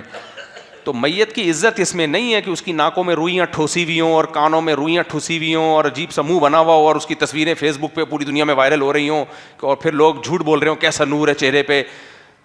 بعض دفعہ نور ہوتا ہے, بعض دفعہ نہیں ہوتا, وہ تو اس کا نور کا اس سے کوئی تعلق نہیں ہے. اگر اتنا ہی نور ہے 3 دن اور رکھ لینا, پھر دیکھنا کیا حال ہو جائے گا, کیڑے کیا کھا کے بیڑا غرق کر دیں گے. یہ تکلفات ہیں. اسلام تکلفات سکھاتا ہے یا سادگی سکھاتا ہے؟ یہ دولہا کو دکھاؤ آپ کتنا خوبصورت لگ رہا ہے, شیروانی پہنا ہوا کتنا خوب, دولہا کی تصویریں وائرل کرو آپ, ہمیں کوئی اعتراض نہیں ہے. مردے کی تصویریں وائرل مت کرو, مردے کو چھپانے کا حکم ہے. ہاں باپ بیٹا بہن بھائی وہ ایک الگ رشتہ ہے, وہ دیکھ لیں, وہ دیکھ ہی لیا ہوتا ہے انہوں نے جب کوئی مرا ہوتا ہے, وہ ان کو ضرورت بھی نہیں ہوتی. تو اس کے بعد پھر جب چھپا دیا بس چھپا دیا, کوئی رونمائی نہیں, کوئی منہ دکھائی نہیں, تیزی قبرستان لے کر جاؤ اس کو. حضرت عمر نے حکم دیا تھا نا میرے جنازے کو تیزی سے لے کے جانا, اس لیے کہ اللہ نہ کرے میرا ٹھکانہ اگر برا ہوا تو ایک شر کو تم اپنے کندھوں سے اتارو تو جلدی اتار لو. کتنی تواضع تھی, حضرت عمر تو جنتی ہیں لیکن اپنے بارے میں تواضع کیسی تھی کہ پھر ایک شر ہے جتنی جلدی اس کو کندھوں سے اتارو, اور اگر میرا ٹھکانہ اچھا ہے تو جلدی میرے ٹھکانے پہنچاؤ مجھے, میرے ٹھکانے پر جلدی پہنچاؤ مجھے. تو ہم کیا کر رہے ہوتے ہیں, میں نے تو اب دیکھا اتنی بری رسومات شروع ہو گئی ہیں, بٹھائے رکھتے ہیں اس کو, وہ چاچا لندن سے آ رہا ہے, فلانے سے بہن آ رہی ہے, بیٹی آ رہی ہے, وہ فلانا وہاں سے آ رہا ہے, وہ جب تک دیکھ نہیں لے گا پتہ نہیں کوئی قیامت آ جائے گی. بھائی سب نے جانا ہے, دیکھا ہوا ہے بس کافی ہے, زیادہ دنیا کو لفٹ نہیں کراؤ. تو اس کو فوراً دفنائیں, قبر میں اس کو چھپائیں, اس کے بعد دعا مانگیں اور واپس آ جائیں, ختم. اب محبت کا تقاضا یہ ہے کہ اس کے لیے دعائیں مانگی جائیں, اور اس غم کو یاد کر کے بڑھانا بھڑکانا ہے یہ بھی غیر مسلموں کے کام ہے. اسلام میں اس کو پسند نہیں کیا گیا. دیکھو نبی صلی اللہ علیہ وسلم کے دور میں ایک عورت کا بچہ فوت ہوا, وہ قبر پہ بہت رو رہی تھی جا کے, آپ نے فرمایا صبر کرو. وہ عورت نبی صلی اللہ علیہ وسلم کو پہچانی نہیں. اس نے کہا کہ آپ کو وہ غم پہنچا ہوتا نا جو مجھے پہنچا ہے تو پتہ چلتا کیسے صبر کی تلقین کرتے. کسی نے بعد میں بتایا تو نبی صلی اللہ علیہ وسلم تھے, اللہ کے نبی تھے. وہ گئی اور کہا کہ یا رسول اللہ میں صبر کروں گی. آپ نے فرمایا انما الصبر عند الصدمۃ الاولی, جب صدمہ پہنچے نا صبر اس وقت معتبر ہوتا ہے. ہمارے ہاں اللہ نہ کرے کسی عورت کا بچہ مر جائے, ہاں جاہلوں کی طرح بالکل, اور لوگ سمجھتے ہیں بڑی محبت ہے ماں کو, اس کو سختی سے منع کرو. یہ غیر مسلموں کا طریقہ ہے بھائی, یہ نوحہ کرنا اور چیخنا اور گریبان ہا کرنا. انسان کے بچے بنو یار. ہم نے زندگی گزاری ہے نا, ہر طرح کے لوگ دیکھے ہیں, ایسی عورتیں بھی دیکھی ہا کر کے شوہر مر گیا تو وجہ سے پتہ نہیں تیرا ہی پہلی دفعہ مرا ہے, باقی تو سب کے شوہر قیامت کا اعلان کر کے جائیں گے. باقی جتنے شوہر ہیں وہ سب زندہ رہیں گے قیامت تک, تیرا ہی مرا ہے بس. بھائی مر گیا بھائی صبر کرو, بیوی مر گئی تو وہ تو صبر آ ہی جاتا ہے انسان کو.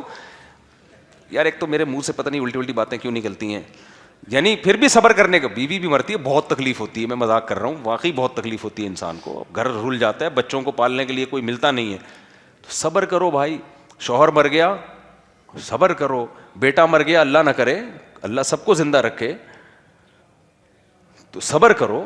یہ چیخنا اور پھر شو مار رہے ہوتے ہیں, جو زیادہ اچھل کود مچا رہے, لوگ سمجھتے ہیں اس کو تو محبت تھی. جو بیچارہ آرام سے بیٹھا ہوا ہے اللہ کی تقدیر پہ صبر کر کے آنکھوں سے آنسو ہلکے پھلکے ٹپک رہے ہیں, اس کو کہتے ہیں بے غیرت آدمی ہے. وہ بے غیرت نہیں ہے, اس کو یہ ناٹک نہیں آتے جو تمہیں آتے ہیں.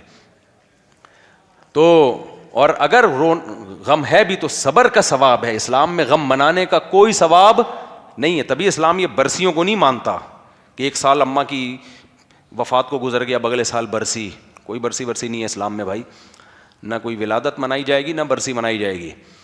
بس دعائیں مانگو ساری زندگی ان کے لیے, اور صبر کرو, ہم سب نے جانا ہے. وہ پہلے پہنچ گئے, ہم اگلے اسٹیشن سے اگلی ٹرین سے آپ کے پیچھے پیچھے آ رہے ہیں. تو عرب میں نے یہ چیز دیکھی ہے, کچھ چیزیں عربوں میں بڑی خاندانی ہیں, تو ان میں یہ چیزیں ہمارے یہاں نہیں ہیں. ہمارے بعض مولاناؤں میں بھی ایسا ہے, ابا مر گئے تو ابے بھائی جیسے انہی کے ابا آج دنیا سے گئے ہیں, باقی تو سارے ابا بیکار ابا ہیں.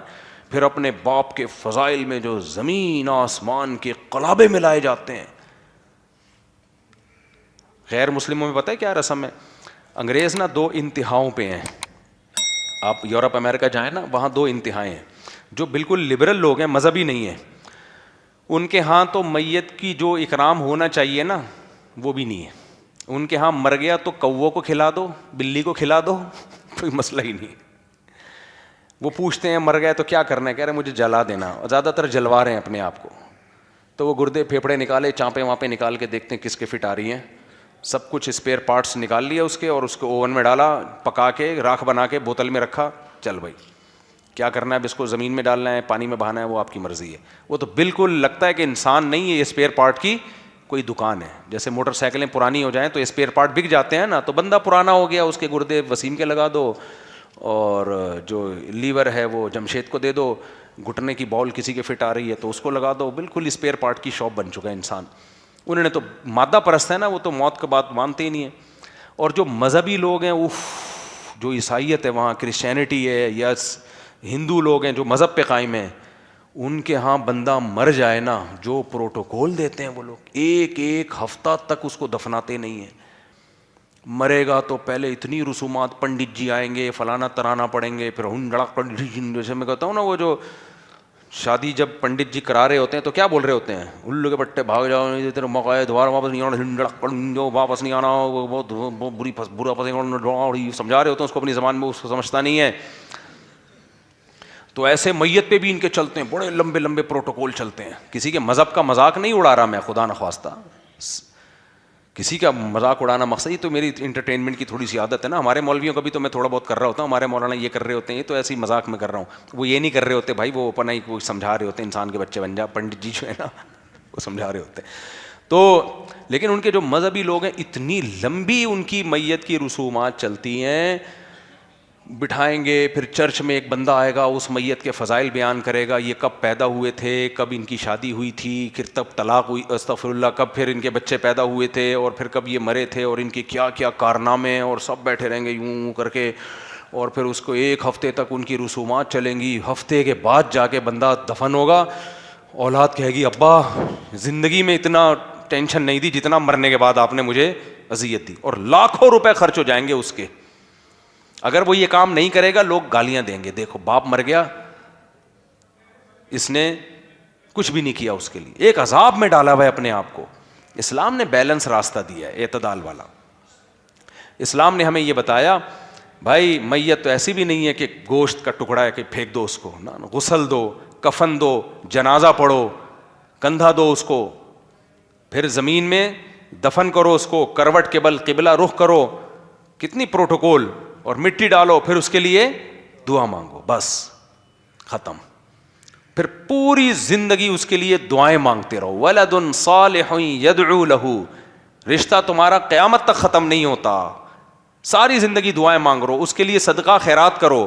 صحابہ نے پوچھا یا رسول اللہ, ایک خاتون نے پوچھا میری ماں کا انتقال ہو گیا, افا اتصدق عنہا, میں چاہتی ہوں میں صدقہ کروں لیکن ثواب کس کو ملے, میری ماں کو, کیا کر سکتی ہوں؟ آپ نے فرمایا ہاں. اب صدقہ خیرات کرو, نیکیاں کرو, تو اس سے نیکی پروموٹ ہوگی نا سوسائٹی میں.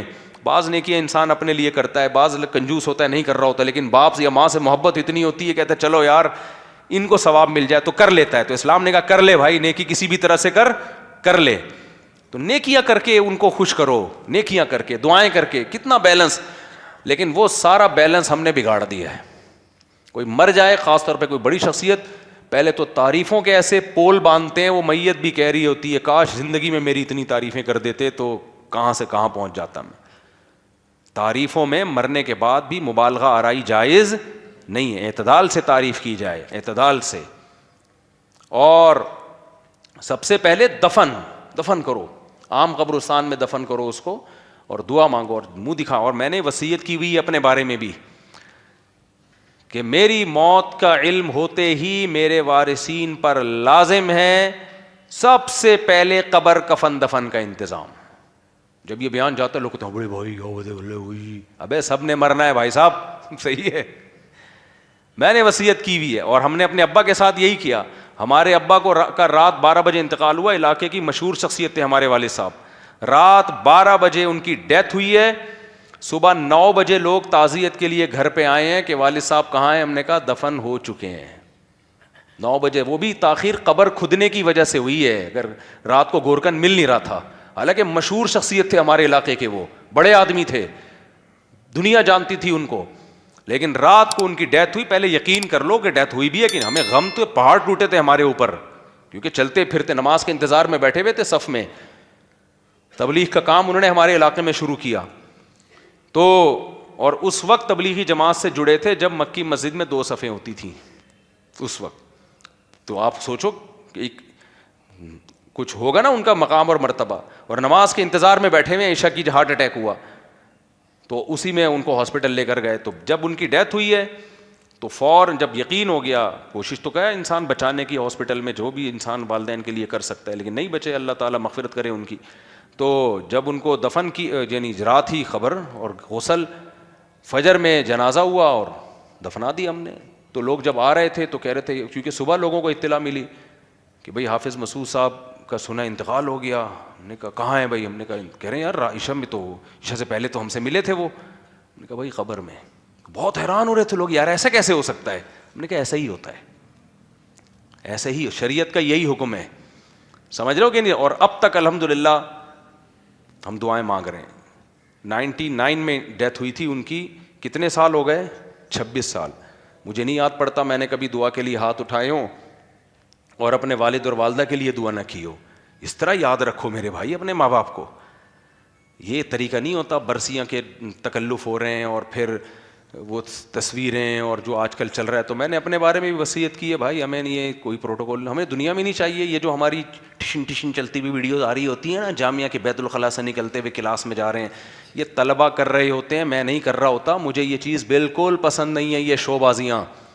ایئرپورٹ میں جا رہا ہوں, وہ آ رہا ہے ایک شیر آ رہا ہے, نیچے کچھ لوگوں نے گالیاں دی ہوئی ہوتی ہیں, کچھ نے تعریفیں کی ہوئی ہوتی ہیں. ابے یہ اداکاروں پہ سوٹ کرتی ہیں یہ چیزیں, یہ علماء پہ سوٹ نہیں کرتی ہیں. پہلی دفعہ میں ریوو میں بیٹھا, اس کی پوری کسی نے فلم بنا دی, ریوو آ رہی ہے, ڈھن جا رہی ہے. لوگوں نے کہا یار یہ, میں نے کہا بھائی میری پرمیشن کے بغیر ہوتا ہے یہ سب کچھ.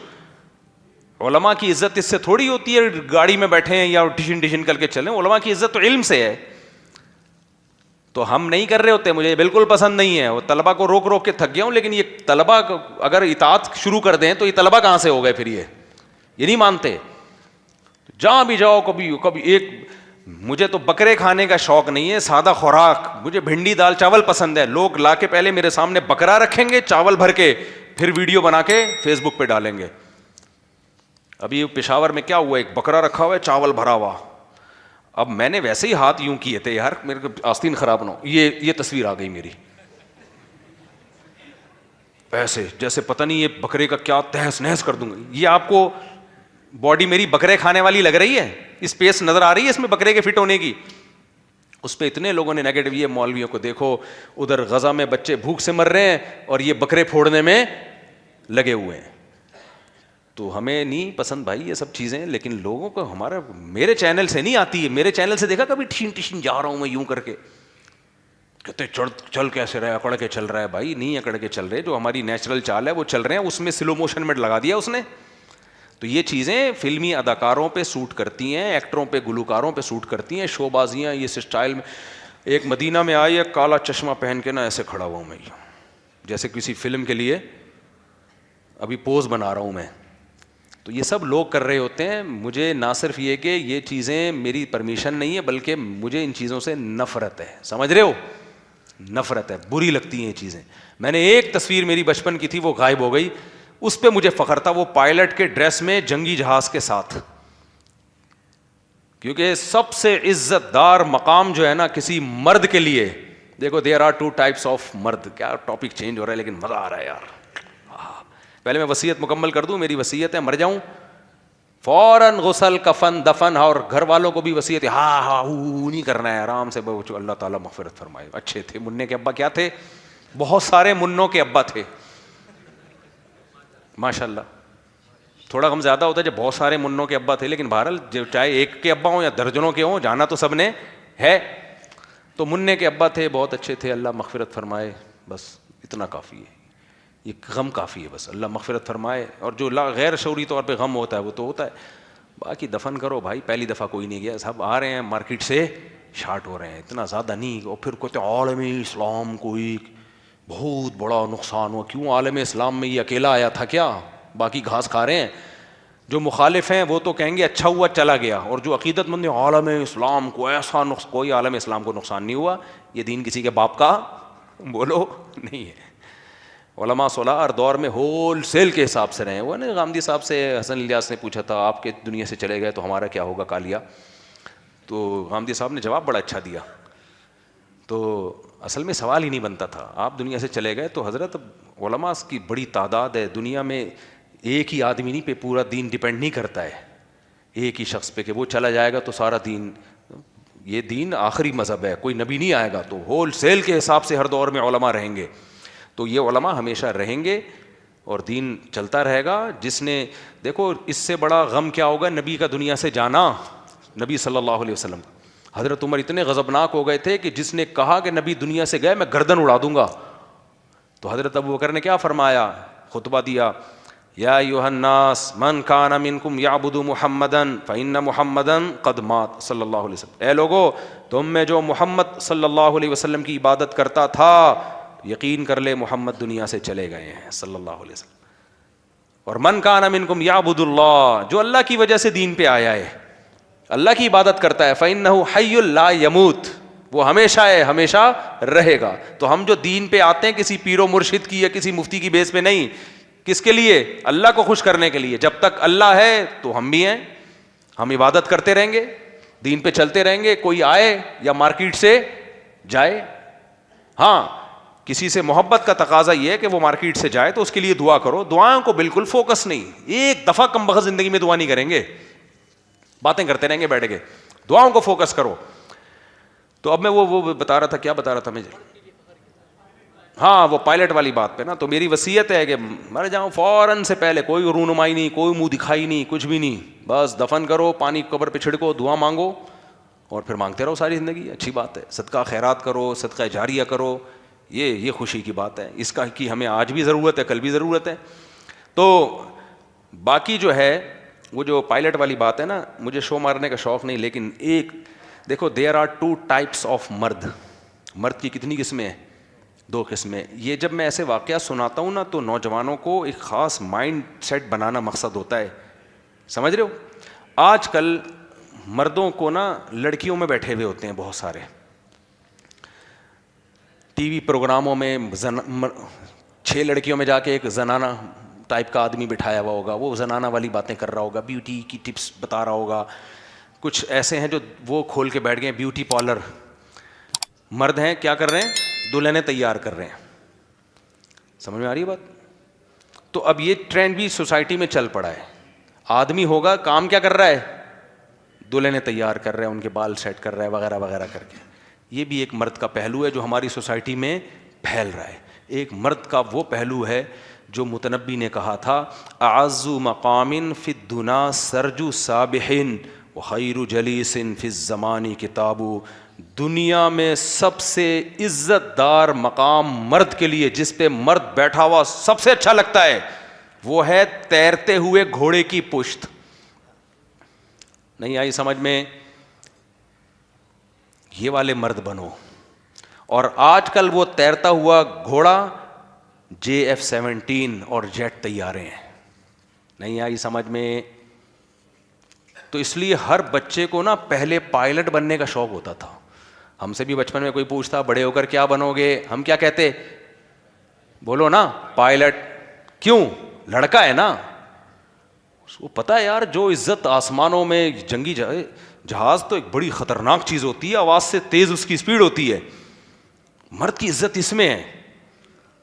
پہلے جس بچے سے پوچھو پائلٹ, وہ بن پائے نہ بن پائے ایک الگ بات ہے, ہم سے بھی, مجھے یاد ہے پی ایف بیس مسرور میں وہ جہازوں کا شو ہوا کرتا تھا 6 ستمبر کو, ہم اس میں جاتے تھے پائلٹ کی ڈریس میں, میری بھی کزن کی بھی, اور ہم لوگ تصویریں کھنچواتے, چھوٹے بچے تھے, جہازوں میں بیٹھ کے نا بڑا مزہ آتا تھا یار, کاش کسی دن اس جہاز کی سیٹ پہ بیٹھ کے یہ ہواؤں میں اڑائیں. اور پھر وہ کرتب ہوتے تھے جہازوں کے, جو جیسے دبئی میں ابھی ایئر شو ہوا, اور پھر جنگوں میں اور دھاڑ, کیا مزہ آئے گا.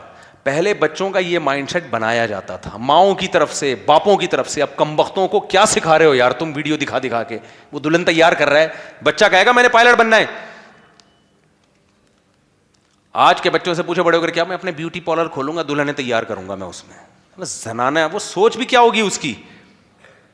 آدمی بناؤ. تو اس لیے مجھے پائلٹ بہت اچھے لگتے ہیں. جب بھی کوئی ایئر فورس کا بندہ آتا ہے نا, پائلٹ ہوتا ہے, میں الگ پروٹوکول دیتا ہوں یار, بہادری ہے کہ نہیں ہے, ہواؤں میں اڑنا, کلابازیاں کھانا. ہمارے شیخ مفتی رشید احمد صاحب رحمہ اللہ تعالی جب یہ جہازوں کی نمائش دیکھتے تھے نا, حالانکہ کتنے نیک پرہیزگار اللہ والے تھے, لیکن جب پائلٹ کو دیکھتے تھے جہاز لے کے اڑتا ہے جو 6-7 ستمبر پہ نہیں ہوتا پائلٹ, اتنا خوش ہوتے تھے, کہتے تھے میرا ان کو دیکھ کے خون بڑھ جاتا ہے کہ یہ ہمارے ملک کا دفاع کرنے والے لوگ ہیں, ہمارے ملک کا دفاع کر, جانے دیتے ہیں. جہاز کی میں بیٹھ کے اڑانا, پھر دشمن کو تباہ کرنا. یہ جو 6-7 طیارے گر گئے دشمن ملک کے, یہ ہلکا گیم نہیں ہے, سمجھ رہے ہو. اس کے لیے اعصابی طاقت چاہیے اور بہت اس کے لیے بہادری چاہیے. تو اب تو کچھ انہوں نے خود ہی گرانا شروع کر دی ہیں احتیاطاً. میں بار بار کہتا ہوں ہماری دشمنی انڈیا سے نہیں ہے, مودی سے ہے. یہ سب مودی کی نحوستیں ہیں جو ہندوستان کو دیکھنے کو مل رہی ہیں. مودی کی نحوستیں ہیں جو اپنی قوم کا خود ہی بیڑا غرق کر رہا ہے. کیونکہ جب آپ, ابھی چھوڑو زیادہ نہیں جاتا میں, تو سب سے زیادہ مرد کے لیے عزت والا مقام کون سا ہے؟ فائٹر طیارے میں بیٹھے. اب تو ہماری عمر نکل گئی, ہم بن نہیں سکتے, لیکن بنا سکتے ہو نا اپنے بچوں کو. یہ بناؤ بچپن سے ہی, اس کی تیاری کرو, بیٹا بیوٹی پارلر نہیں کھولنا ورنہ جائے گا. جو بیوٹی پارلر نہیں کھول رہے وہ گھنٹہ گھنٹہ بیٹھ کے وہاں تھریڈنگ کروا رہے ہیں, مالشیں کروا رہے ہیں. مجھ پہ بھی کم وقت کچھ لوگ الزام لگاتے ہیں یہ میک اپ کرتا ہے. یہ اتنی بڑی گالی ہے نا میرے لیے, مجھے کوئی بول دینا یہ مسجد سے چپل چراتا ہے, اتنا غصہ نہیں آئے گا مجھے کوئی یہ کہہ دے میک اپ کرتا ہے. یہ زنانے پن سے اللہ بچائے بھائی, یہ زنانے پن سے اللہ بچائے. تو یہ ٹی وی والے آتے تھے جب میں جاتا تھا میک اپ کے, میں نے ہٹا بھائی اس کو, کہہ رہا نہیں یہ ضروری ہے ٹیش پیشی تھوڑا سا پڑ. میں نے کہا ہٹا یار, مجھے گھن آ رہی ہے, ہٹا اس کو یار. آدمی ہے, اچھا لگے شکل لگے, نہیں لگے جاؤ بھاڑ میں, ایسی کی تیسی. ہم تو شادی میں بھی اسی ڈریس میں گئے ہیں. باقی جو تھوڑا بہت بیوٹی پارلر مر جاتے ہیں تھوڑا گھسائی کے لیے, آج کل تو وہ تھوڑے پھنسے بھی نکلے ہوئے ہیں یا تھوڑا بہت کر رہے ہیں, وہ مجھے اس پہ اتنا. لیکن یہ پورا لپسٹک پاؤڈر اور پورا تیار تھریڈنگ بریڈنگ, کیا ضرورت ہے یار. تم آدمیوں والے, عورت کو یہ چیزیں پسند نہیں ہے. تو عورت کو آدمی چاہیے.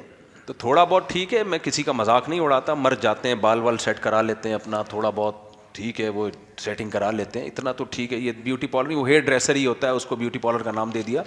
لیکن بہت لپسٹک پاؤڈر اور پھر وہ اتنی زیادہ گھسائی پھٹائی, یہ مردوں پہ کام نہیں ہے. اس لیے بچوں کو کیا سکھایا کرو, بیٹا بڑے ہو کر کیا بننا ہے, پائلٹ بننا ہے. پائلٹ نہیں بھی بنے گا تو کوئی بہادر چیز تو بن جائے گا نا. مائنڈ سیٹ تو اس کا یہ ہوگا نا پائلٹوں والا, تو آگے سلیکشن ہو نہ ہو. اس لیے یہ چیزیں بچوں کو ابھی سے سکھایا کرو. سمجھتے ہو, اللہ عمل کی توفیق دے. بس بہت زیادہ سوال ہوگا جلدی, بہت اسپیڈ سے, اب جلدی کے بارے میں مجھے نہیں پتا, اس کی پروڈکٹ کے بارے میں, کسی کمپنی کی پروڈکٹ کے بارے میں پوچھا, مجھے معلوم نہیں اس کے بارے میں. میرے بھائی مفتی صاحب کیا پیاز جلدی سے جلدی کرنا ہے, تو چشمہ لگا لیتا ہوں تاکہ پرابلم نہ ہو. مفتی صاحب کیا بغیر دھیان کے, کیا ذکر بغیر دھیان کے کر سکتے ہیں؟ جب بیان لگا پاؤ تو بیان سننا چاہیے, باقی ذکر تو جیسے چاہیں کریں, دھیان لگا کے کریں گے زیادہ ثواب ملے گا. امام صاحب کے پیچھے نماز پڑھنا ہو تو رکوع سجود کی تسبیح میں فرق ہوتا ہے. امام کبھی لمبی کبھی, دیکھو امام جب رکوع جتنا لمبا کرے آپ نے بھی اتنا ہی لمبا رکوع کرنا ہے. اگر آپ نے تسبیحات مکمل نہیں ہوئی, امام نے رکوع سے اٹھ گیا, تو آپ تسبیحات چھوڑ دیں. واقعی یوتھ کلب والوں کے بارے میں آپ کیا سب, کیونکہ میں ان سے بہت زیادہ متاثر ہوں, بہت سنتا ہوں, بہت اچھے لوگ ہیں, بہت اچھا کام کر رہے ہیں. البتہ فروعی اختلافی مسائل میں وہ چونکہ اہل حدیث کے منہج کو فالو کرتے ہیں, اور اہل حدیث کا کوئی مدون فقہ نہیں ہے, تو ہر شخص کا اپنا ایک رائے ہے. تو جو فقہ جس ملک میں رائج ہو اسی فقہ کو فالو کرنا چاہیے. پاکستان میں فقہ حنفی ہے جو صدیوں سے چلا آ رہا ہے, تو آپ بلا وجہ 1.5 اینٹ کی الگ مسجد بناؤ گے, لوگوں کے گھروں میں فسادات ہوتے ہیں. تو اور یوتھ کلب والے کوئی مسلط بھی نہیں کرتے اپنی رائے کو, اگر کوئی فقہ حنفی کے طریقے سے نماز پڑھے تو اس کو بھی کچھ نہیں کہتے وہ. تو اس لیے مجھے وہ لوگ پسند ہیں, ان کے ساتھ تعاون کرنا چاہیے, لیکن مسائل اپنے علاقے کے مستند علماء سے پوچھیں. مسائل نہ یوتھ کلب والوں سے پوچھیں نہ کسی اور سے پوچھیں, وہ خود بھی علماء سے ہی پوچھ رہے ہوتے ہیں. باقی لوگ اچھے ہیں کام, اور باقی یہ کہ چھوٹی چھوٹی اختلاف کی بیس پہ ہر شخص دوسروں کی ٹانگیں کھینچنا شروع کر دے گا تو اجتماعیت کب پیدا ہوگی, اجتماعیت کب پیدا ہوگی. تو کام اچھا کر رہے ہیں, نیت اچھی ہے ان کی, اور کام کا طریقہ کار ٹھیک ہے. سب سے بڑی بات, یونیورسٹیوں میں جس طرح سے کام کرنا چاہیے اس طرح سے کام کر رہے ہیں. باقی کچھ مسائل میں وہ جمہور کی رائے سے الگ چلتے ہیں تو وہ آپ نہ چلیں.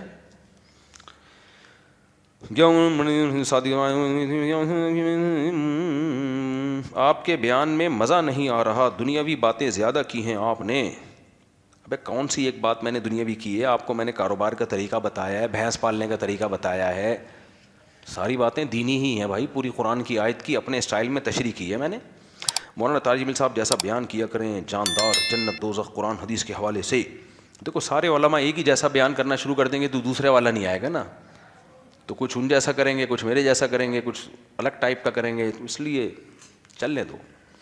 مولوی صاحب نے گزارش کیا, میں نے تولیہ میں 4 مہینے کا, لیکن میرے ابا مت جاؤ مزدوری کرو گھر میں کمانے کے لیے. دیکھیں ابا کہتے ہیں مزدوری کرو گھر میں کمانے کے لیے, 4 مہینے کے لیے مت جاؤ. تو اگر واقعی گھر میں کمانے والا کوئی نہیں ہے تو پھر آپ مزدوری کر کے کمائیں تاکہ لوگوں کے سامنے ہاتھ نہ پھیلائیں. تبلیغ والے بھی آپ کو جب بزرگوں کے سامنے حالات رکھیں گے روک دیں گے. تبلیغ والے کبھی کسی ایسے طالب علم کو نہیں جانے دیتے جس کے امتحان آنے والے ہوں یا جاب چھوڑ دے اور پھر بعد میں لوگوں کے سامنے ہاتھ پھیلائے. تو وہ تو استغنا سکھاتے ہیں. تو اس لیے اگر گھر میں روزگار نہیں ہے تو روزگار تلاش کریں, کمائیں اور پھر اپنے خرچے پہ جائیں. ہو یہ رہا ہوتا ادھار لے لے کے جا رہے ہوتے ہیں. مفتی صاحب نزد کا اسلام میں کیا حسد کرتا, نظر کا اسلام میں کیا معاملہ ہے؟ اگر کوئی دوسرا حسد کرتا ہے یا ہاں بھائی نظر لگتی ہے, حسد کی وجہ سے نظر لگنے کا خطرہ ہوتا ہے. کوئی بہت ہی ایکسٹرا آرڈینری کوئی حسن آ جائے کسی کے پاس, ایک دم سے دولت آ جائے, کوئی بہت بڑی اچانک خوشی آ جائے تو اس میں نظر لگنے کا خطرہ ہوتا ہے. تو اس لیے اس سے بچنے کا اہتمام کرنا چاہیے, دعا پڑھنی چاہیے. اعوذ بکلمات اللہ تامہ من کل شیطان وہامہ ومن کل عین لامہ, یہ دعا ہے. سورہ فلق, سورہ ناس ہے. اور ماشاء اللہ کہنا چاہیے جب کوئی ایسی عجیب چیز دیکھے انسان, اور اپنی نعمتوں کو لوگوں کے سامنے ایک دم بیان نہیں کرنا چاہیے. ہاں جو چیز سوسائٹی میں مشہور ہو جائے اس پہ پھر نظر لگنے کا امکان کم ہو جاتا ہے, یہ ختم ہو جاتا ہے تقریباً. جیسے کوئی مشہور ہی ہو جائے کہ دولت مند ہے, یا مشہور ہی ہو جائے کہ کوئی خاص نعمت ہے, تو تبھی دیکھو مشہور لوگوں کو نہیں نظر لگتی پھر ان چیزوں میں. مفتی صاحب مجھے جوائنٹس ہو گیا ہے اور میں نے ڈاکٹر سے علاج کروانے قائل ہوں, لیکن میرے والدین مجھے جھڑوانے کا کہہ رہے ہیں. اس بابا کے پاس نہیں جاؤ, کبھی بھی مت جھڑواؤ, کوئی فائدہ نہیں ہے جھڑوانے سے. یہ صرف نفسیاتی گیم ہے, نفسیاتی کھیل ہے. انگریزوں کا پی لیا بھی ٹھیک ہو جاتا ہے, سعودی عرب میں بھی پی لیا ہوتا ہے, یرقان ہوتا ہے, ہیپاٹائٹس ہوتا ہے, ٹھیک ہو جاتا ہے جھڑوائے بغیر ہی. یہ صرف انڈیا پاکستان ہے, بنگلہ دیش ہے جہاں جھڑوائے بغیر ٹھیک نہیں ہوتا. تو مت جھڑواؤ, مت جاؤ, ایمان مضبوط رکھو, ڈاکٹر سے علاج کراؤ. باقی سورہ فاتحہ پڑھ کے خود دم کر لیا کرو اپنے اوپر, یا کسی مولوی صاحب سے بولو دم کر دیں گے. اس سے آگے یہ جھڑوانا, گلے میں جوتوں کا ہار اور پتے وتے, سب ٹوپی ڈرامہ ہے. بہت تکلیف ہوتی ہے میری باتیں سن کر, جن کی دکانیں بند ہو رہی ہوتی ہیں, بہت غصہ آ رہا ہوتا ہے ان کو, بہت غصہ آ رہا ہوتا ہے. اور میں چاہتا ہوں کہ غصہ آئے ان کو, اس لیے مجھے اور خوشی ہو رہی ہوتی ہے. کیا خیال ہے؟ آپ کسی کو چھیڑنے کے لیے, غصہ دلانے کے لیے کچھ بولو اور وہ کہے مجھے غصہ آ رہا ہے, تو آپ کہو گے اسی سلسلے میں تو میں بول رہا ہوں. تو اس لیے عاملوں کو بہت غصہ آتا ہے میرے اوپر, تو مجھے خوشی ہوتی ہے جب پتہ چلتا ہے غصہ آ رہا ہے. تو میں تو اس لیے تو بول رہا ہوں کہ آپ کو غصہ آئے. کوئی آپ کی بھی تو دم پہ پاؤں رکھے نا کم بختو, تو لوگوں کو تم نے جو الو بنایا ہوا ہے. مفتی سے میوچل فنڈ کے بارے میں بتا دیں کہ جب اس میں ہاں اس میں شریعہ بیس کمپنیز بھی موجود ہیں. جب شریعہ بیس کمپنی ہیں تو پھر جائز ہے, جیسے میزان بینک وغیرہ میں جائز ہے یہ.